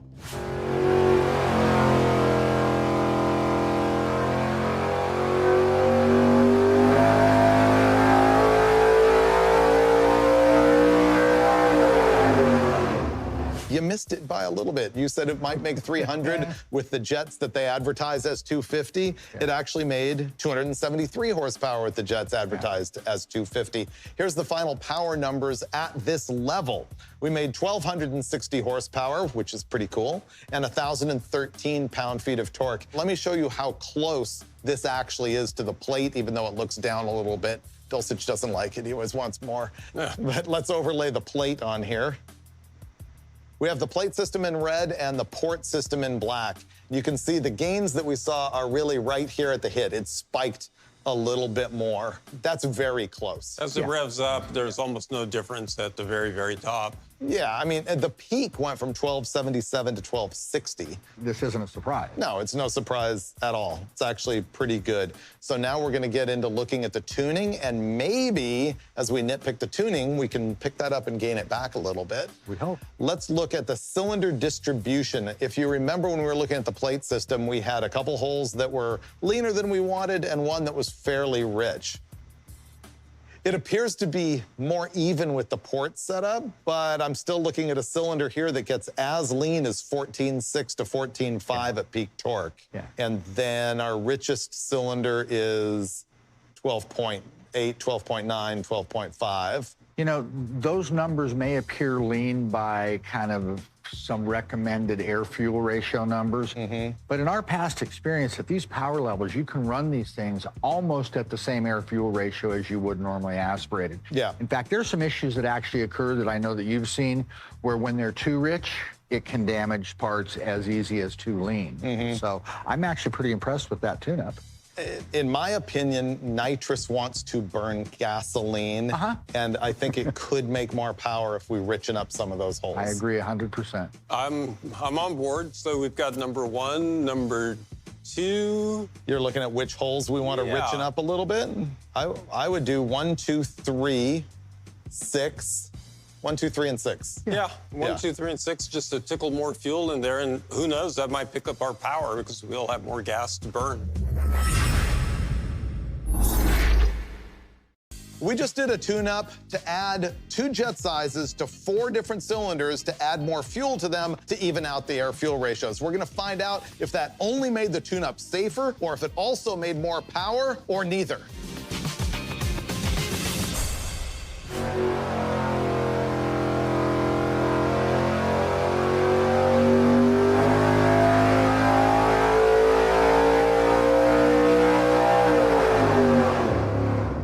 We just made our biggest power yet and our best tune-up yet. Here's what we did after we went in and richened up just 4 cylinders. You can clearly see on this graph that's actually like a bunch of spaghetti. The red lines here are before our tune-up and the black lines are after the tune-up. We wanted to richen 4 cylinders. You can see those 4 cylinders are here, they're leaner, and we moved them right down. They're richer. Imagine that. Did what we wanted it to do. It doesn't always happen. No. Yeah, it never happens when I ask Dulcich What? to do It's as something. easy as pie. You just throw those jets in there and boom. Done. You get that. Well, I'm glad it worked exactly as expected. The thing is, evening out those air-fuel ratios in each cylinder did not make more horsepower. It just kind of doesn't matter, which is weird to me. Sometimes we see it like on tunnel rams, sometimes we don't.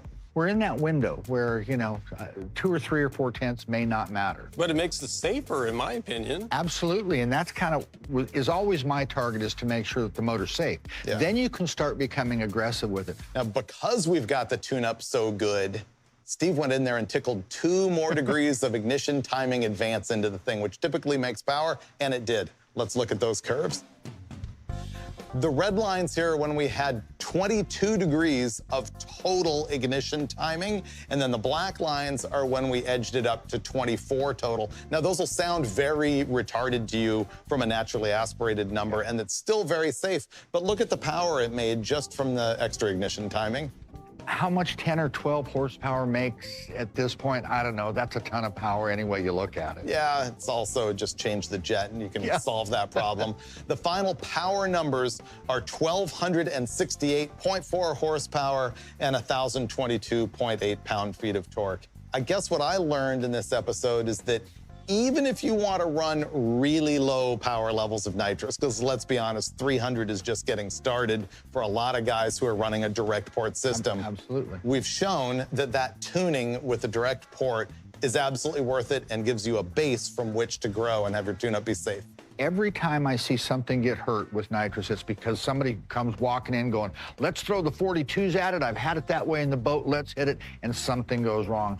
I think this is the place to start. Now we've got knowledge, and now there's a place to move from to get to that 500 or 600 horsepower. Your big message in the episode is start low before you go high. Yes. Yeah. The other thing I think I learned here is that really 300 horsepower, I'm still kind of okay with a plate system. I'd prefer the direct port, but the price gap is fairly significant. So is the complexity. It is, and at 300 up, I mean, you can't really, the guy that buys a direct port isn't the guy who's gonna be running 200 anyway. He doesn't need it. So he's got a price advantage there. But now on the way up, and the other thing about direct port, going back, is that you can't run 200 really very effectively. It actually becomes dangerous because the gasoline jet becomes so small that it can become plugged easily. So then you can damage something. So in my mind, 275, 300 is kind of the bottom end of the direct port stuff. Yeah, agree. You can go up from there. It's just a jet change away, really. And we survived the episode with my 582 in one piece. Your 582, my favorite motor. Yeah, that's great. I like it too. Yep. Whew. We'll try not to blow stuff up because we hate to do that every time we sit down to do Engine Masters.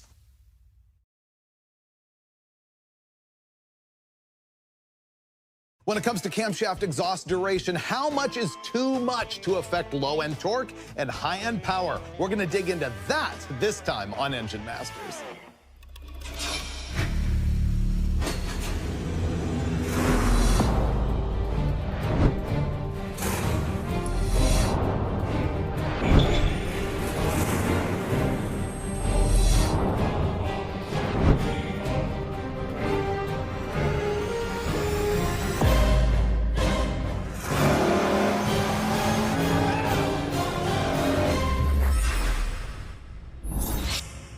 The camshaft is the heart of an engine, and we test a lot of them on Engine Masters, focusing on each individual component of the grind to try and find out how it affects performance. And this time, we're gonna ask the question, can you have too much exhaust duration? Specifically, we're talking about split pattern cams where the intake duration is less than the exhaust duration. Now, we did this once a long time ago, and we tested single pattern cams versus split pattern cams, meaning single pattern, same duration on the intake and exhaust. Split pattern, more duration on the exhaust than on the intake. And in that test, we sort of concluded, man, you really want to go with a split pattern for a typical street and strip engine under, say, 6,500 RPM. Not a very specialized engine. But then I asked myself, what happens if you go really extreme with bigger and bigger and bigger splits? More and more and more exhaust duration? So that's what we're gonna do here. Now, to understand this, let me explain the basics to you just a little bit. What is camshaft duration?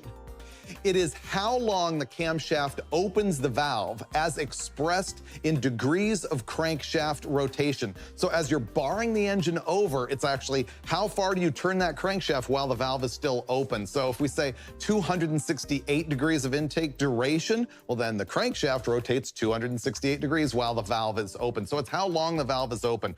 I've often used the analogy of opening a door to let people in. Duration is how long that door is open, except for the door is in the engine, and what it's letting in is the air and fuel mixture, not just people. So short duration is open and close. Long duration is open and close. It's just a longer time that that window is open to allow air and fuel into the engine. So the camshafts that we're going to test here have what's called a split pattern. Once again, the intake is smaller than the exhaust on duration. So we've got a 268-degree lobe on the intake on all three of these custom camshafts from Comp Cams, who made these custom grinds just to help us do this test. So 268 is the same lobe on all of them. Now the exhaust duration is going to change.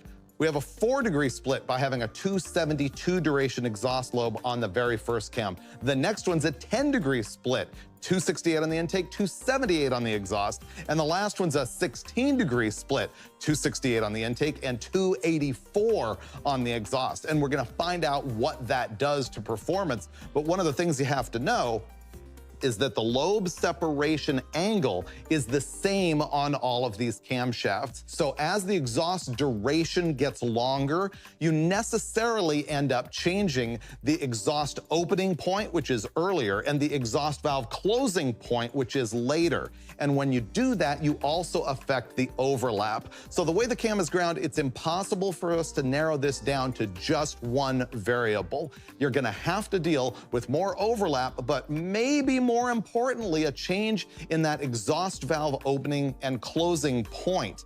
And that might end up having more effect on the overall performance than we know. We'll talk about that as we go. First, we're gonna test the smallest cam, then we're gonna progress to the bigger and bigger exhaust duration. Here's the engine that we're doing it with. It's a little bit unusual because it is a small cubic inch big block Chevy. Typically, we like to go to the moon, but this one's only 478 cubic inches, a 4.5 inch bore, a 3.76 inch stroke. It's a 12.5-to-1 compression engine, and the cylinder heads are a really good Dart Pro 1 CNC. They're 365 cc's on the inlet tract.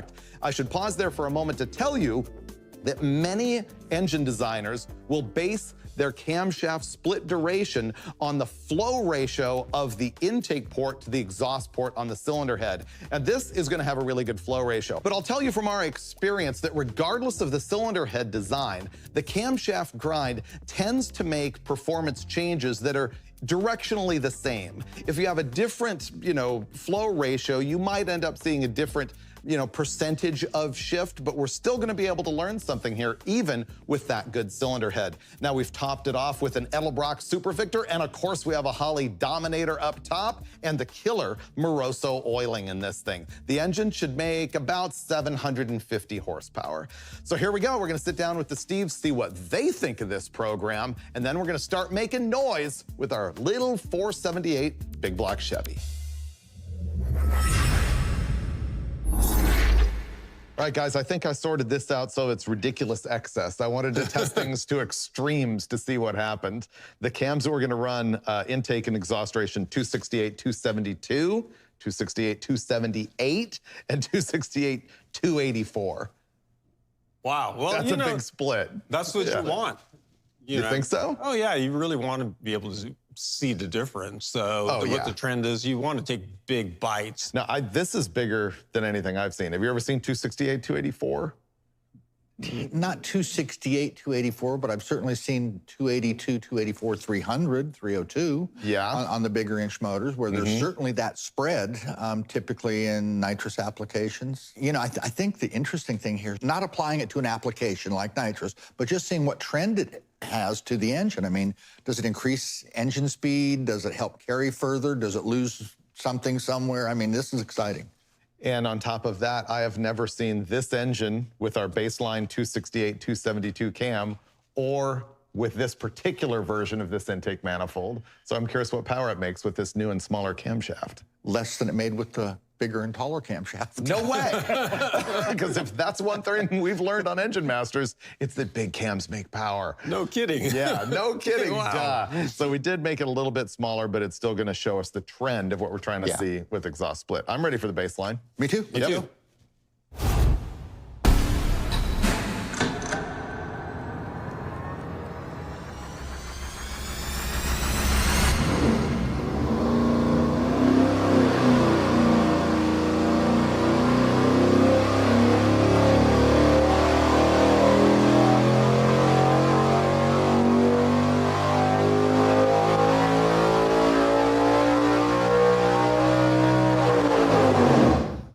Here are our numbers with that smallest exhaust duration camshaft. It made 758.7 horsepower at a screaming 7,000 RPM, and the torque peak was 605.6 at 6,200, which isn't too surprising that it's that high in the RPM range.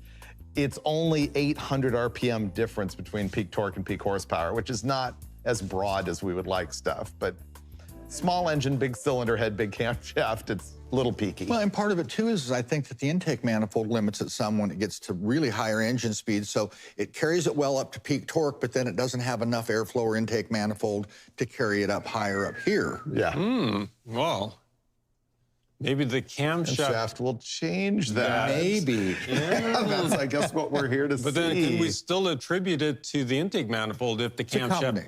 It's a combination of both. Yeah. Of course, always is. Yeah, it's never one thing. The other thing I would note is that with a 268 duration intake lobe making peak power at 7,000 RPM, this is pretty high for a small lobe. One of the things I think we're kind of passing on some too is this thing's 477 cubic inches. It's really hard to get great torque and raise these numbers up some with no compression. Yeah. And these things are hard to get compression in. I mean, if you can make 12 and a half, you've done your homework. And like a 565, you can get up there at 14 and a half, 14.7 without any issues at all. Right. This is 12 and a quarter to 1. Yeah.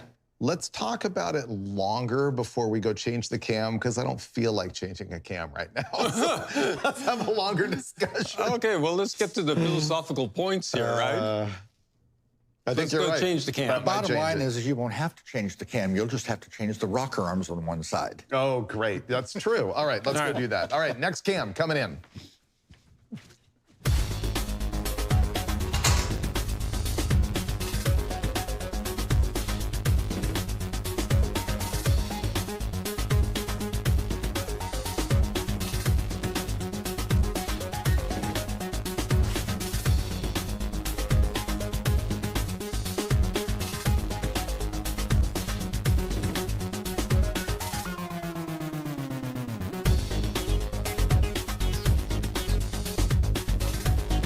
The camshaft I'm installing right now is the 268, 278 exhaust duration. The one we just removed was 268, 272, so it's 6 degrees larger on the exhaust.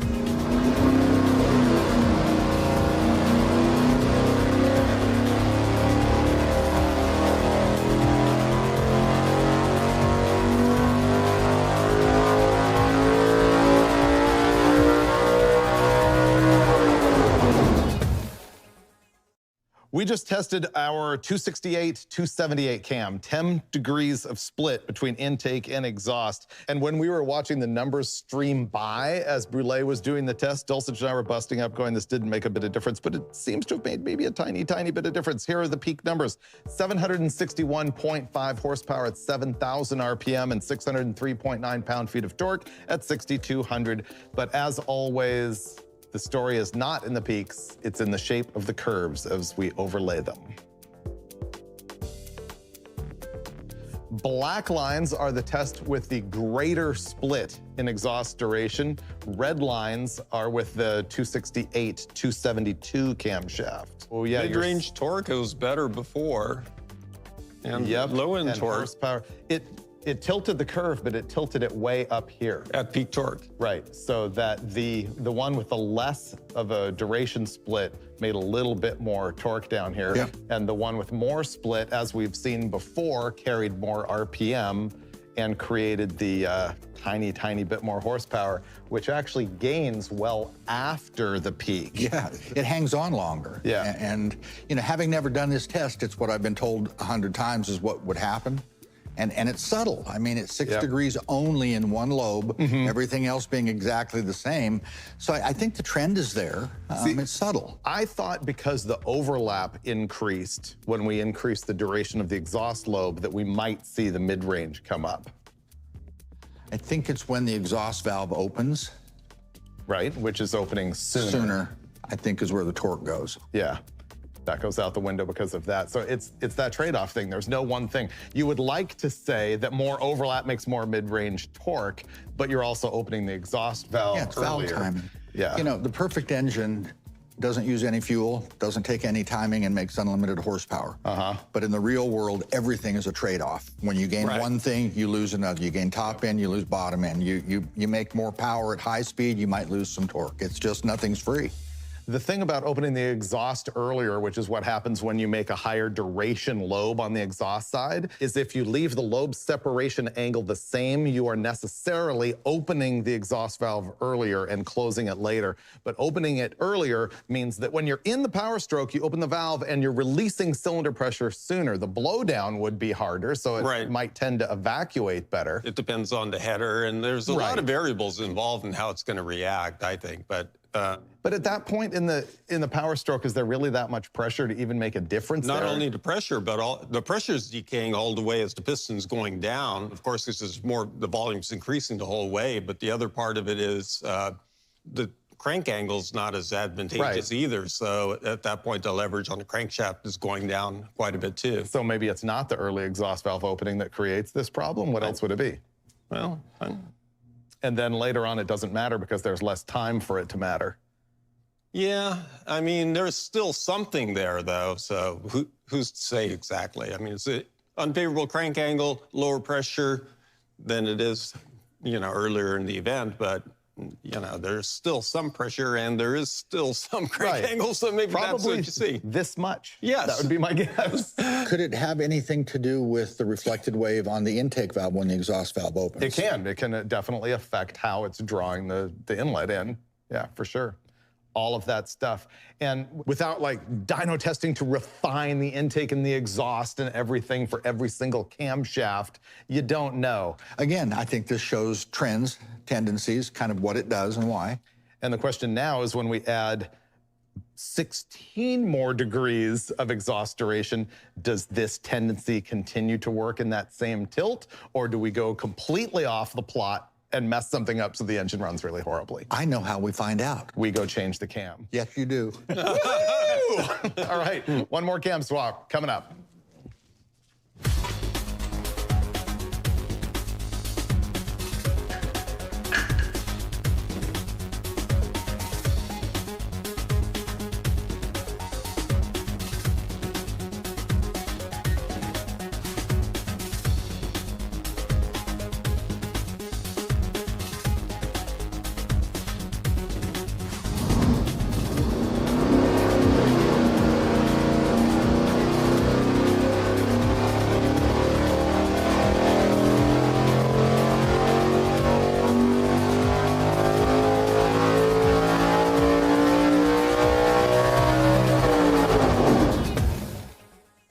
We're on the hunt to find out if you can have too much exhaust duration on your camshaft. We now have a cam with a huge split. On the intake, it's 268. On the exhaust, it's 284. That's a 16-degree separation between duration in intake and exhaust. We just ran the thing, and power numbers are kind of curious if you compare them to our other two camshafts. We just made 769.9 horsepower at 7,100 RPM, the best that we've seen yet. We made 602.9 pound-feet of torque at 6,300 RPM. Yeah. So that's only 1 foot-pound different from our last camshaft and a couple off from our baseline cam. So it sounds very similar until you see the overlay. What do we got? We're gonna compare the cam we just tested, the third cam with the big exhaust duration, to the middle cam, the one that's 268, 278. And you can see right up at the top, the one with the greater exhaust duration made more top-end power. Now we say it carries more RPM. It didn't really, it just made more power from 6,500 all up. The middle cam did carry a touch better than the first cam. So maybe this is the end of that trend. Right.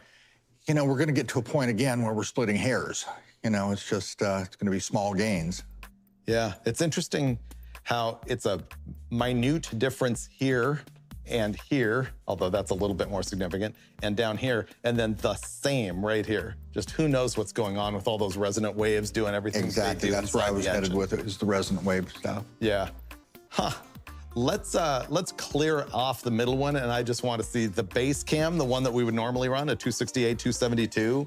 Like, Yeah. usually a shelf grind's like a 6 degree, and this is a 4 degree split. But let's compare the baseline to what we just did. There you go. That's the difference between our baseline camshaft, which is a 268, 272, and our one with the most radical split, which is 268, 284. The black lines are the radical split. The red lines are the baseline cam. And you can see it's absolutely tilting the curve. The more exhaust duration we threw at it, the more top end power it made, and the more low end torque it lost.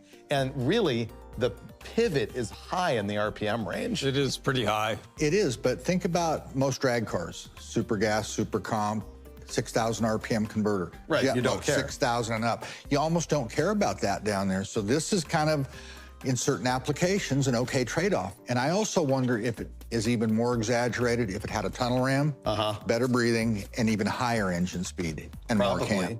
Or if you had nitrous and didn't really care about this stuff because you could just solve it with a jet, or if you had a supercharger or stuff. Although that's the next question, is everything we've tested has been naturally aspirated. Does it change when you put a turbo or a blower on it? Yes, it makes more power. Right, in the same curve as this. Yes. Yeah, that's the thing that we've seen routinely, is that whatever you do to the engine NA is the same effect that it has under boost. Yeah, as long as the boost is the same and nitrous is the same, but if the boost is the same from beginning to end, the curve and the shape of the curve will be the same. Now, I think there could be potential downsides to running this much exhaust duration, though, which is, I think we all agree, reversion. Potential exhaust flowing up into the intake tract. At very low RPM, though. Yeah. In an application like this, does it really matter if it has reversion at 3,500? I would drive this thing around everywhere and not care. This would be a total like drag week deal if you wanted to run small displacement of 477. I would drive it, and you'd be cruising the thing down here at 3,500, and the thing is going to be huffing exhaust up into the carburetor, coating it black. Yeah, we actually, when we were changing camshafts, we saw some evidence of that already. In the ports. In the ports of the cylinder head, we saw some blackening. We've both seen it where it comes all the way up the intake manifold and even into the base of the carburetor. Yep. So what are our final conclusions with this thing? I think it is application specific. Opened my eyes that if I want something that really makes peaky horsepower, if I'm running a boat or Bonneville or high RPM drag racing, maybe I am going to go with a big radical split like that, which I don't think I would have considered before. I was just going to say, this seems like a huge split with what we're talking about. But how many times do we see camshafts that are 284, 300 in 565s and that sounds and normal to me. 582s? But you're right. It's the same amount. It's just that this is a smaller intake duration. Yeah. Yeah. So we know that this works when the camshaft's way bigger. I don't know why it's such a shock to me that it works when the cam's way smaller. So maybe that's another lesson that we just learned, is that it's kind of applies regardless of where you are. The trend is definitely there. Yeah. Yeah. I've definitely learned not to be afraid of exhaust duration. I guess so. I mean, for a while there, I've started, evolving a little bit years ago and thinking, well, why do I need all that exhaust duration? That's why I need it. And I think the last point is all of the talk about, you got to match your intake and duration to your flow ratio in your cylinder head. I think the tendency of the cam to do this is the same regardless of that flow ratio. You may be able to optimize the engine to the, cylinder head, but nonetheless, the cam trends the same direction. The characteristics will be the same, but if you have a 10,500 RPM engine, you're going to need a lot of exhaust duration to be able to let it rev that high. If you put a smaller cam in, it would still do what we're seeing here. So bottom line, if you want a tow truck motor, maybe don't be worrying about this. If you're looking at a high RPM deal where you're racing in any kind of circumstance and you want more horsepower, all above the torque peak, then this is a pretty good answer to start chasing. And then there's Steve asking the question of what if you do a reverse pattern cam, by which he means less duration on the exhaust than there is on the intake. I'd like to see. He would like to see that. So perhaps that's a future episode of Engine Masters.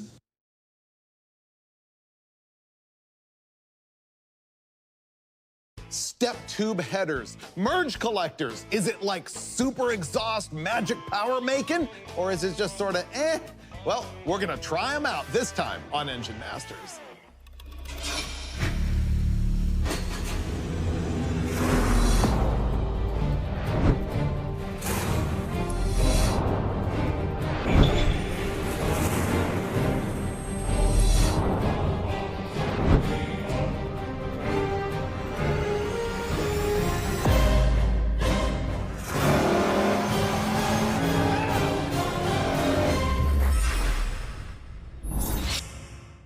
Step tube headers have been around the racing world for a long time, and the aftermarket has picked up on it, and you can buy them off the shelf. The question is, does it really make power? First, what is a step tube header? Well, it's a header where the primary tube diameter steps from an initial diameter up to a second diameter and then to a third diameter. It's typically 3. Look at the example right here. You've got 2 1/8 inch primary tubes coming out, and then it goes up to a 2 1/4, and then it goes into a 2 3/8. It's super trick, right?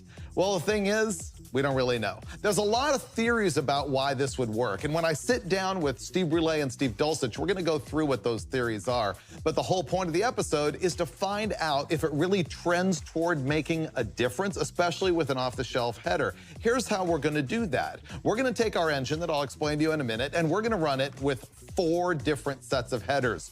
First, we're gonna run it with a 2 1/8 tube all the way down. Second, we're gonna run it with a 2 1/4 inch tube all the way down.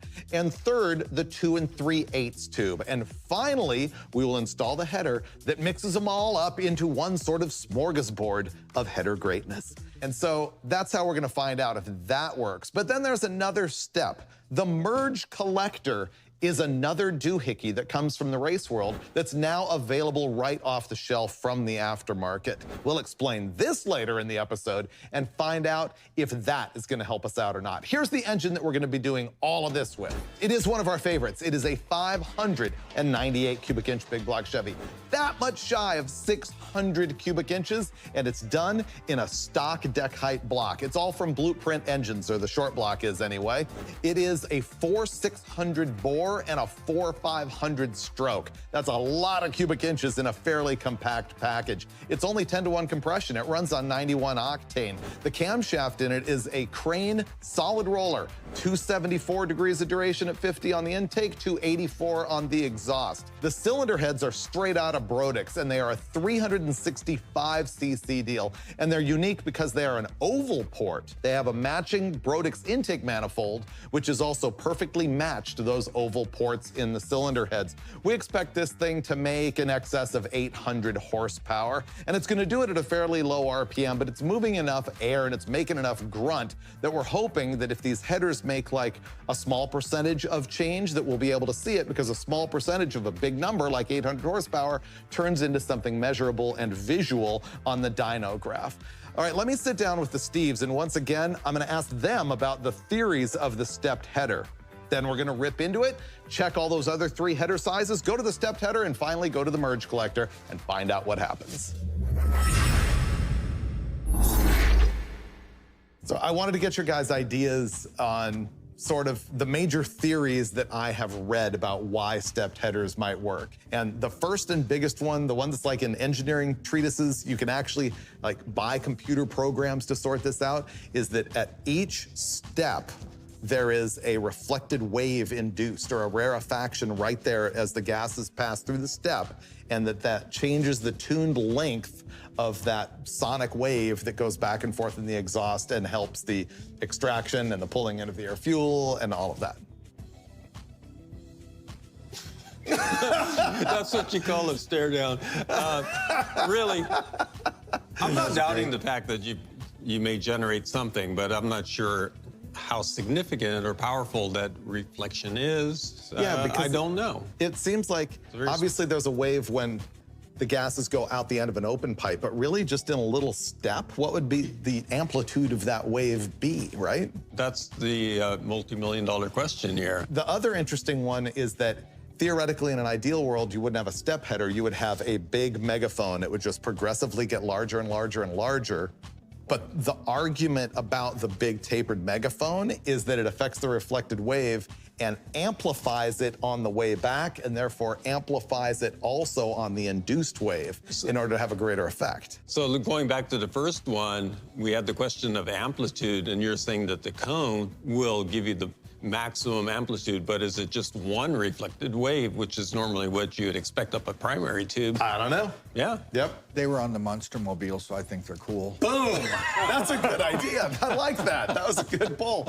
And then the last one, which I sort of buy into, is that it all started because you couldn't bolt a giant header tube to the flange on the cylinder head. Yeah. So you needed to come out this far with a smaller tube before you stepped it up to a bigger tube.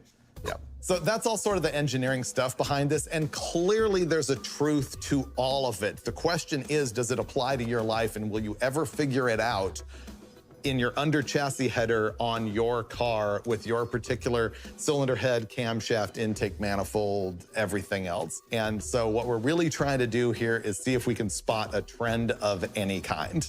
Of any kind. Right. And so we'll do that by starting with which header? 2 1/8. Ready? I'm ready. Let's go.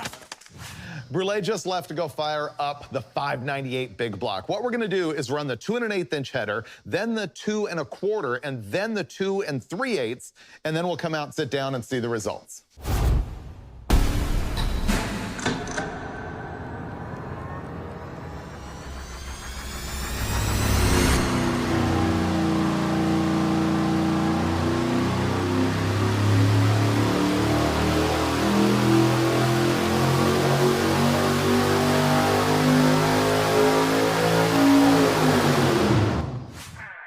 Step 2, the 2 1/4" tubes. Yeah. What is this made out of? Lead? I know, they're heavy.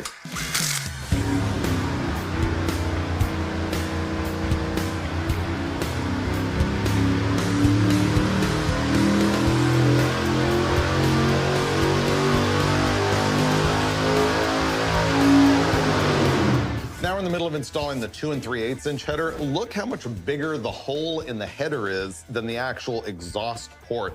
Also, look how thin the metal gets all the way around the header. That's like a leak waiting to happen. That's the downside of big tube construction on this thing. And remember, this is the one that also has the larger collector. It's 4.5" instead of 4". That's a necessary evil. We had to make 2 changes at once because you can't cram that 2 3/8" tube into a 4" collector.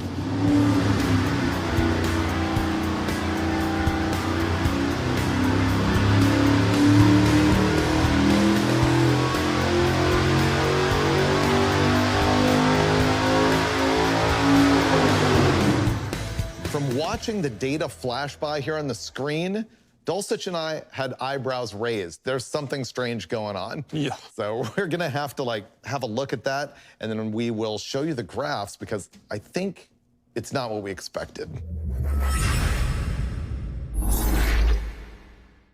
We're trying to find out if stepped headers work. And to do that, we just tested 3 headers as a baseline with the 3 different tube diameters. We tested 2 1/8, 2 1/4, and 2 3/8. And here are the power numbers for all those headers. 819 horsepower at 6,100 RPM, 819.8, and 826.5. The torque's a little bit more different, 758 versus 745.8 versus 747. So on the face of it, these are all kind of the same, but off camera, we looked at all of this stuff because we saw a big surprise. This is the curve with the 2 1/8" header. Watch what happens when we install the 2 1/4. Ooh. Oh. The red lines are the 2 1/4, the black lines are the 2 1/8. If you were to ask us yesterday, or even this morning, which is gonna be the best header on this engine, we would have all told you it's the 2 1/4. Or even 5 minutes ago. Yeah, 5 minutes ago. We would have never recommended anybody to run a 2 1/8" header on a 600 cubic inch engine, a 598. And as we were discussing earlier, when you look at that torque curve, that really is a curve of the volumetric efficiency. So interestingly enough, while this makes more peak torque and more torque in this whole area, way down low where the small header's supposed to be better, the big header's better. So Yeah. it's all in this wave tuning thing, in my opinion. I mean, it's filling or evacuating the cylinder. It's doing something more efficiently in the cylinder, capturing pressure at different points in the RPM curve with different diameter tubes. Meaning this right here has got the larger tube making more torque Yes. at the bottom end. Yes. Probably down here at 800 RPM, if you could run it at wide open, it might go the other Cross way. again. And if you could run it to 10,000 RPM, it might cross the way because the reflected wave tuning in the header doing changes. this, I think. Yeah, I mean, it's definitely not a matter of flow resistance down there at 3,500 RPM. Right. It's something else going on with the way the engine tunes in, which to me, it implies that it's very combination specific. Maybe a different intake manifold or cam or other change in the engine combination can lead to a slightly different result. You know, we come back to that every time, is it's combination specific, and we've heard that our whole lives, but it really is. But, you know, there's certain things where we like to say always, and there's never an always. There's always an exception, and that's what this is. Now let's show you what happens when we put the even bigger header on. This is gonna be the 2 3/8. And the 2 3/8 is in the blue lines, and you can see that it once again, oh, wait a minute, no. No, it picked up torque. Here's freaky. The 2 3/8 picked up torque. So the blue line here is now the 2 1/4. The red line is the 2 3/8. Just a minute ago, we showed you that the larger tube lost mid-range torque. Then we put a larger tube on it, and it came back a little bit, further showing you that there's just crazy things going on with that reflected wave tuning that you can't guess. And well, from 2 1/8 to 2 1/4, we didn't see a horsepower increase. We did see it with the 2 3/8. Yeah. So what you're saying is all the three of us combined and our favorite header, 2 1/4, was the worst we tested. Yes. I'm just trying to be clear here. Yes. At least I wasn't alone in it. You guys all agreed. We were all here. I was convinced the 2 1/4 was going to be the right one. Yeah, a lot of times I walk into a test and it's like, oh, I know exactly how this is gonna go. Yeah. You know, and then it just like kicks me in the giblets every single time. Right. I did read one theory I didn't run past you guys, which is the reason you have the smallest tube length right out of the port is to maintain that velocity for low speed torque. All right, we're gonna install step headers and it's gonna be great.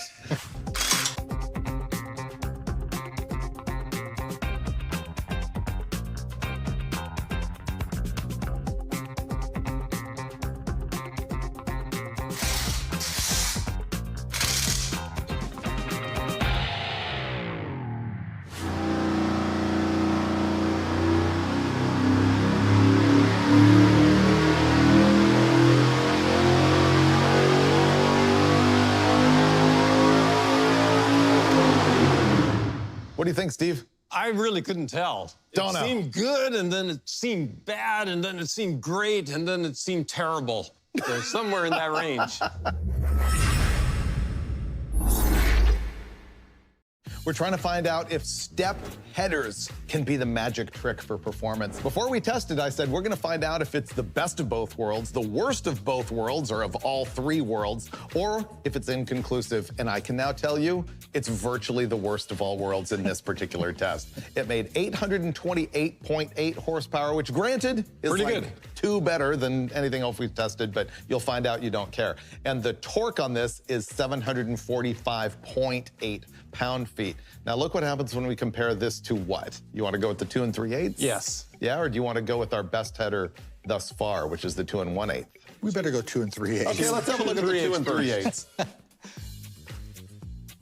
Uh-oh, Hey. So the black lines are the step header and the red are the 2 3/8 straight tube header. And you can see the step header is no better anywhere, but actually destroys power at every point below 5,000 RPM. Now we're gonna show you the stepped header versus the 2 1/4. 2 1/4 is in red. So the step header did make more power up top compared with the 2 1/4. But again, the step header did not make the torque. But if you think that's bad, wait till we show you the step header versus the 2 1/8 mind blower. Okie dokie, the black lines are the step header, the red lines are our 2 1/8.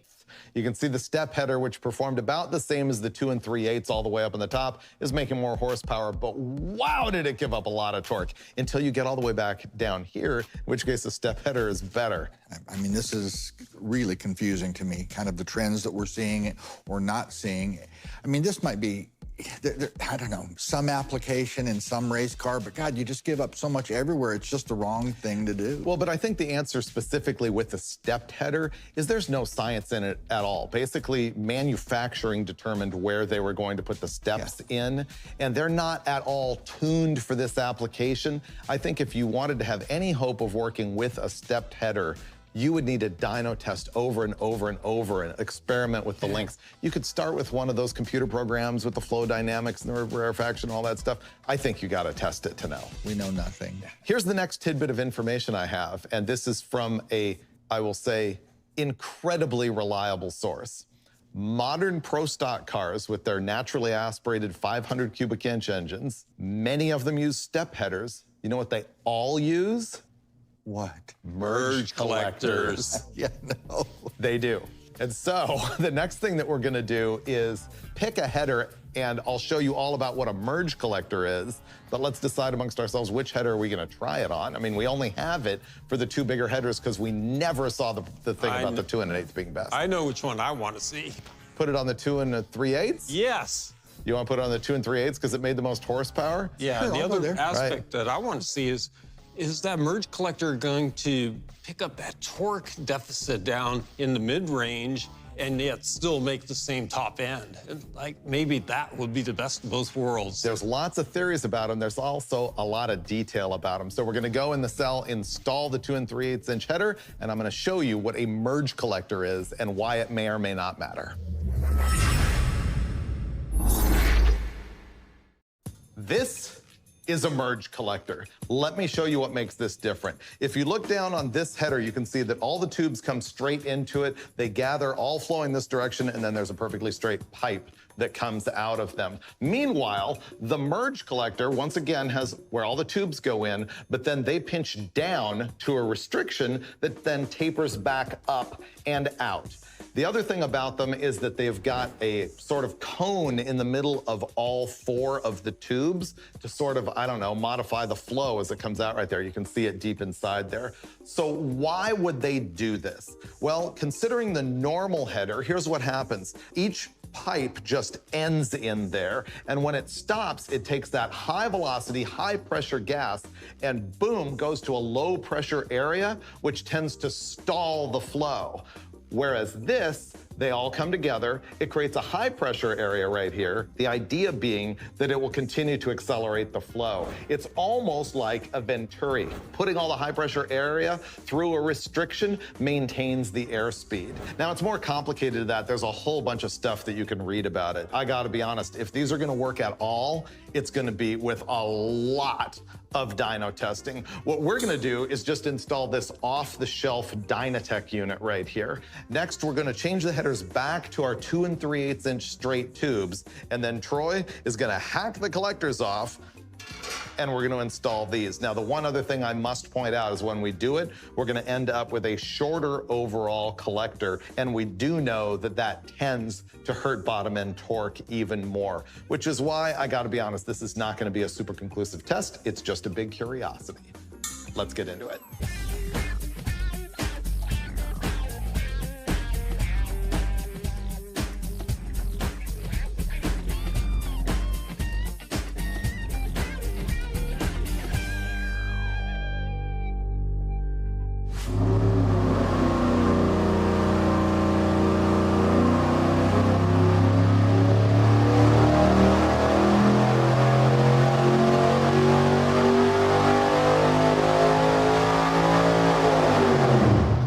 Well, because we didn't kill enough power with our step header test earlier in the episode, we decided to install a merge collector.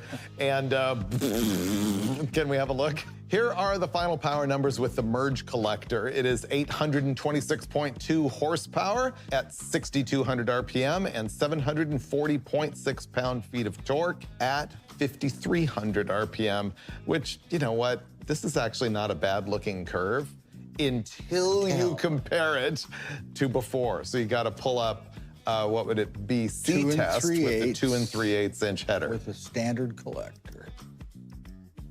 Yeah. Look how pathetic that is. All right, the black lines are with our merge collector. The red lines are without.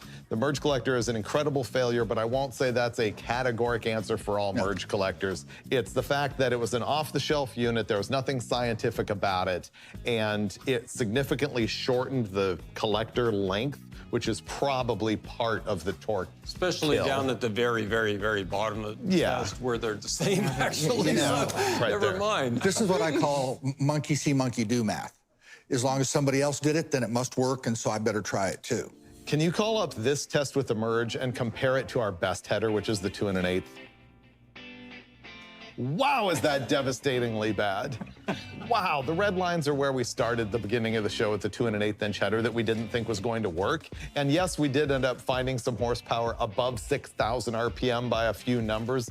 But here's the positive spin about how badly we've devastated this poor engine throughout the show. We have shown that you can really make big mistakes with your headers thinking that you're moving in the right direction. Yeah. And that in itself is a lesson. To Breiberger's point, that's what I was thinking this whole time. Is like an average guy like me who might have like a drag car or a fast street car, and you think, wow, man, the pro racers have step headers, they have merges, they have all this cool trick stuff, and you think you have to have it, and you're spending extra money, and it may not necessarily apply to your thing. Yeah, It's not shoot even yourself in shooting the yourself foot. in the foot.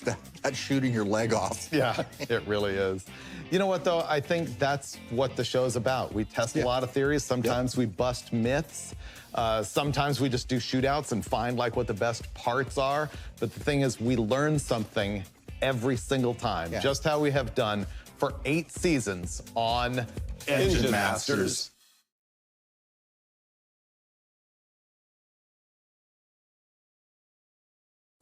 Hello, xin chào tất cả các bạn, lại là mình đây để ra những video content hay cho các bạn xem.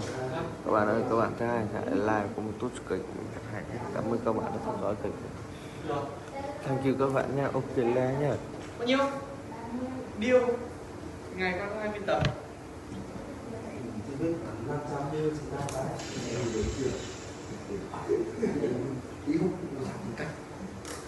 Đâu chửi đâu, đéo quạt trong của mình.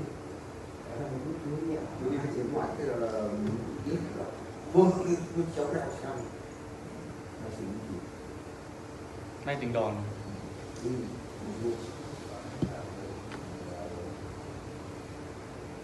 Để có bị luôn.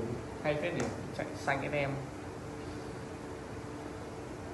À, số mới này.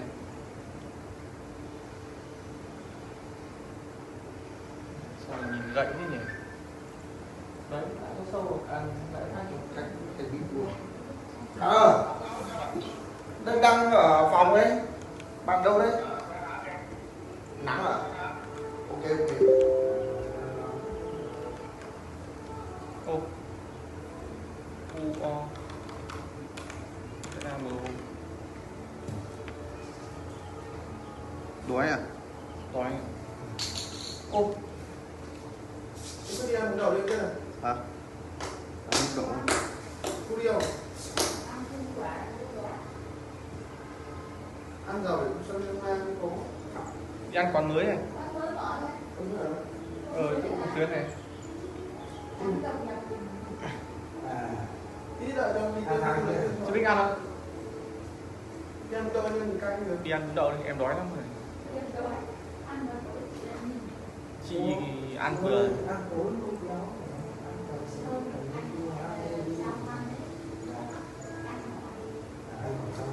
Bạn chứ.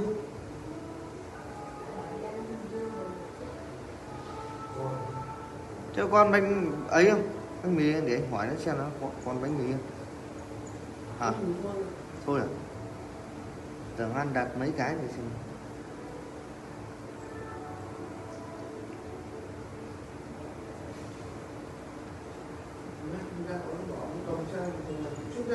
Mua 2 chiếc tặng 1 chè đỗ đen. anh cứ thì thích ăn mấy cái flash sale ấy chứ. Mẹ chè để từ hôm qua ấy không ai ăn chả cho. Phân. Xem nó như thế nào.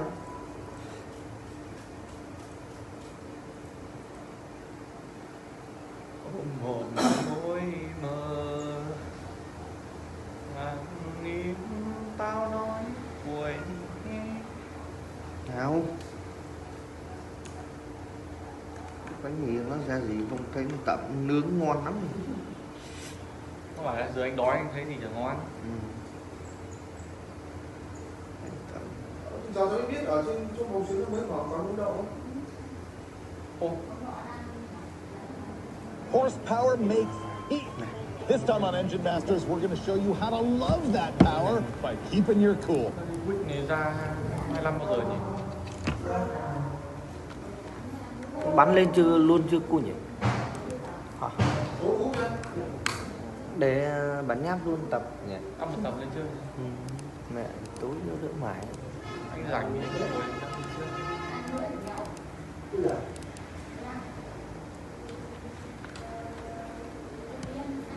Số mới này. Chiến có đi ăn Chiến này. Bạn đi ăn bún đậu không? Hỏi đi ăn không? Ừ. Ai phải đi?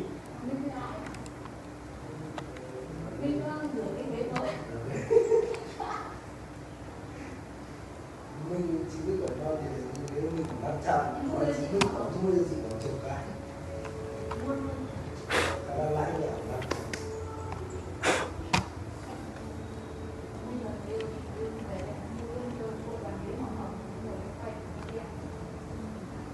Nhiều em á? Yêu bên bảo anh đưa về đây. Bảo anh này chúng nó đi đâu đấy? Nó hết đồ đi rồi. Ô, lúc cháu đi lên chúng nó đang dọn đồ. Là mấy cái vụ gia đình các em cũng đấy. Mẹ thảo nào tối qua đấy cứ mẹ rủ em mẹ đi tránh bão không anh? Sao không đi?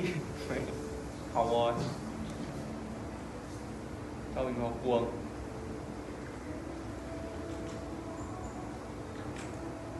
Đồ cả nhà. Lúc em về lên chúng con em cho nó cái xe lôi chúng nó kéo đi mà. Ô, thật mà. Dụng này, mình ra là nhặt mấy cái nhiều mà. Hay là nó chuyển sang bên kia? Bên kia gì đã xây xong rồi để chúng ta đâu anh? Sao đâu? Ra nhặt mấy cái điều hòa. Chuyển sang bên chỗ quán chè. Bắt chân nào? Chè trên kia kìa. Cái này chúng nó thủ đấy đó đang xây chuyển gì đấy. Ui bảo sao không lên nhìn cái nhà đấy bảo chỉ kéo sao nó xây ở tầng 2 thì ký cút được cái hòm. Chỗ nào? Cái chỗ mà quán chè ngay gần cái sổ Hòa Thăng Trinh. Ai bảo? Chè đây cơ mà. Chỗ thường Bắc thường Bắc Công cơ mà. Ý biết giải thật gì. Hỏi rồi á? À thế à?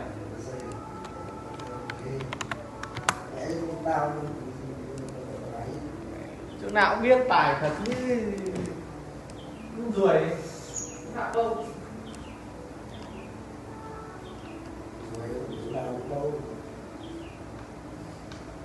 Bài chỗ nào cũng thôi. Đi vào sức.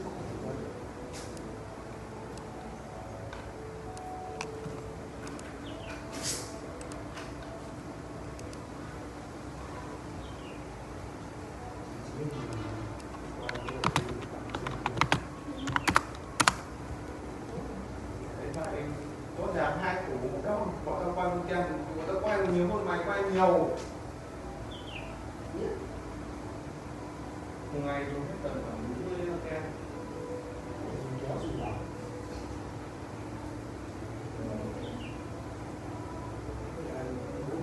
Quay rất kinh.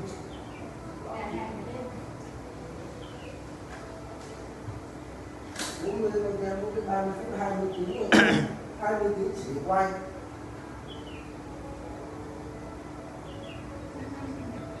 Mà ăn cái video rồi sao quay 3 tập thứ nhất phim chúng ta quay 7 8 tập thứ nhất.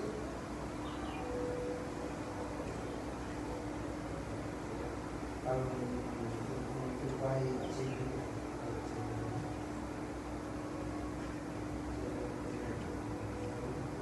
nó bắt đó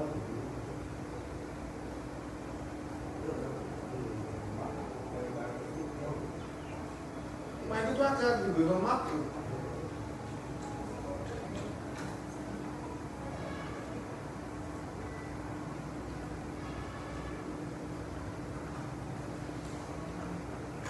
Rồi quay thì điểm cái lô máy nó thoát ra mình thì mình bấm ít.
Bên kia cỗ chưa anh chị ạ?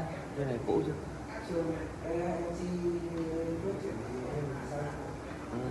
Sang làm đĩa gà xôi về. Nếu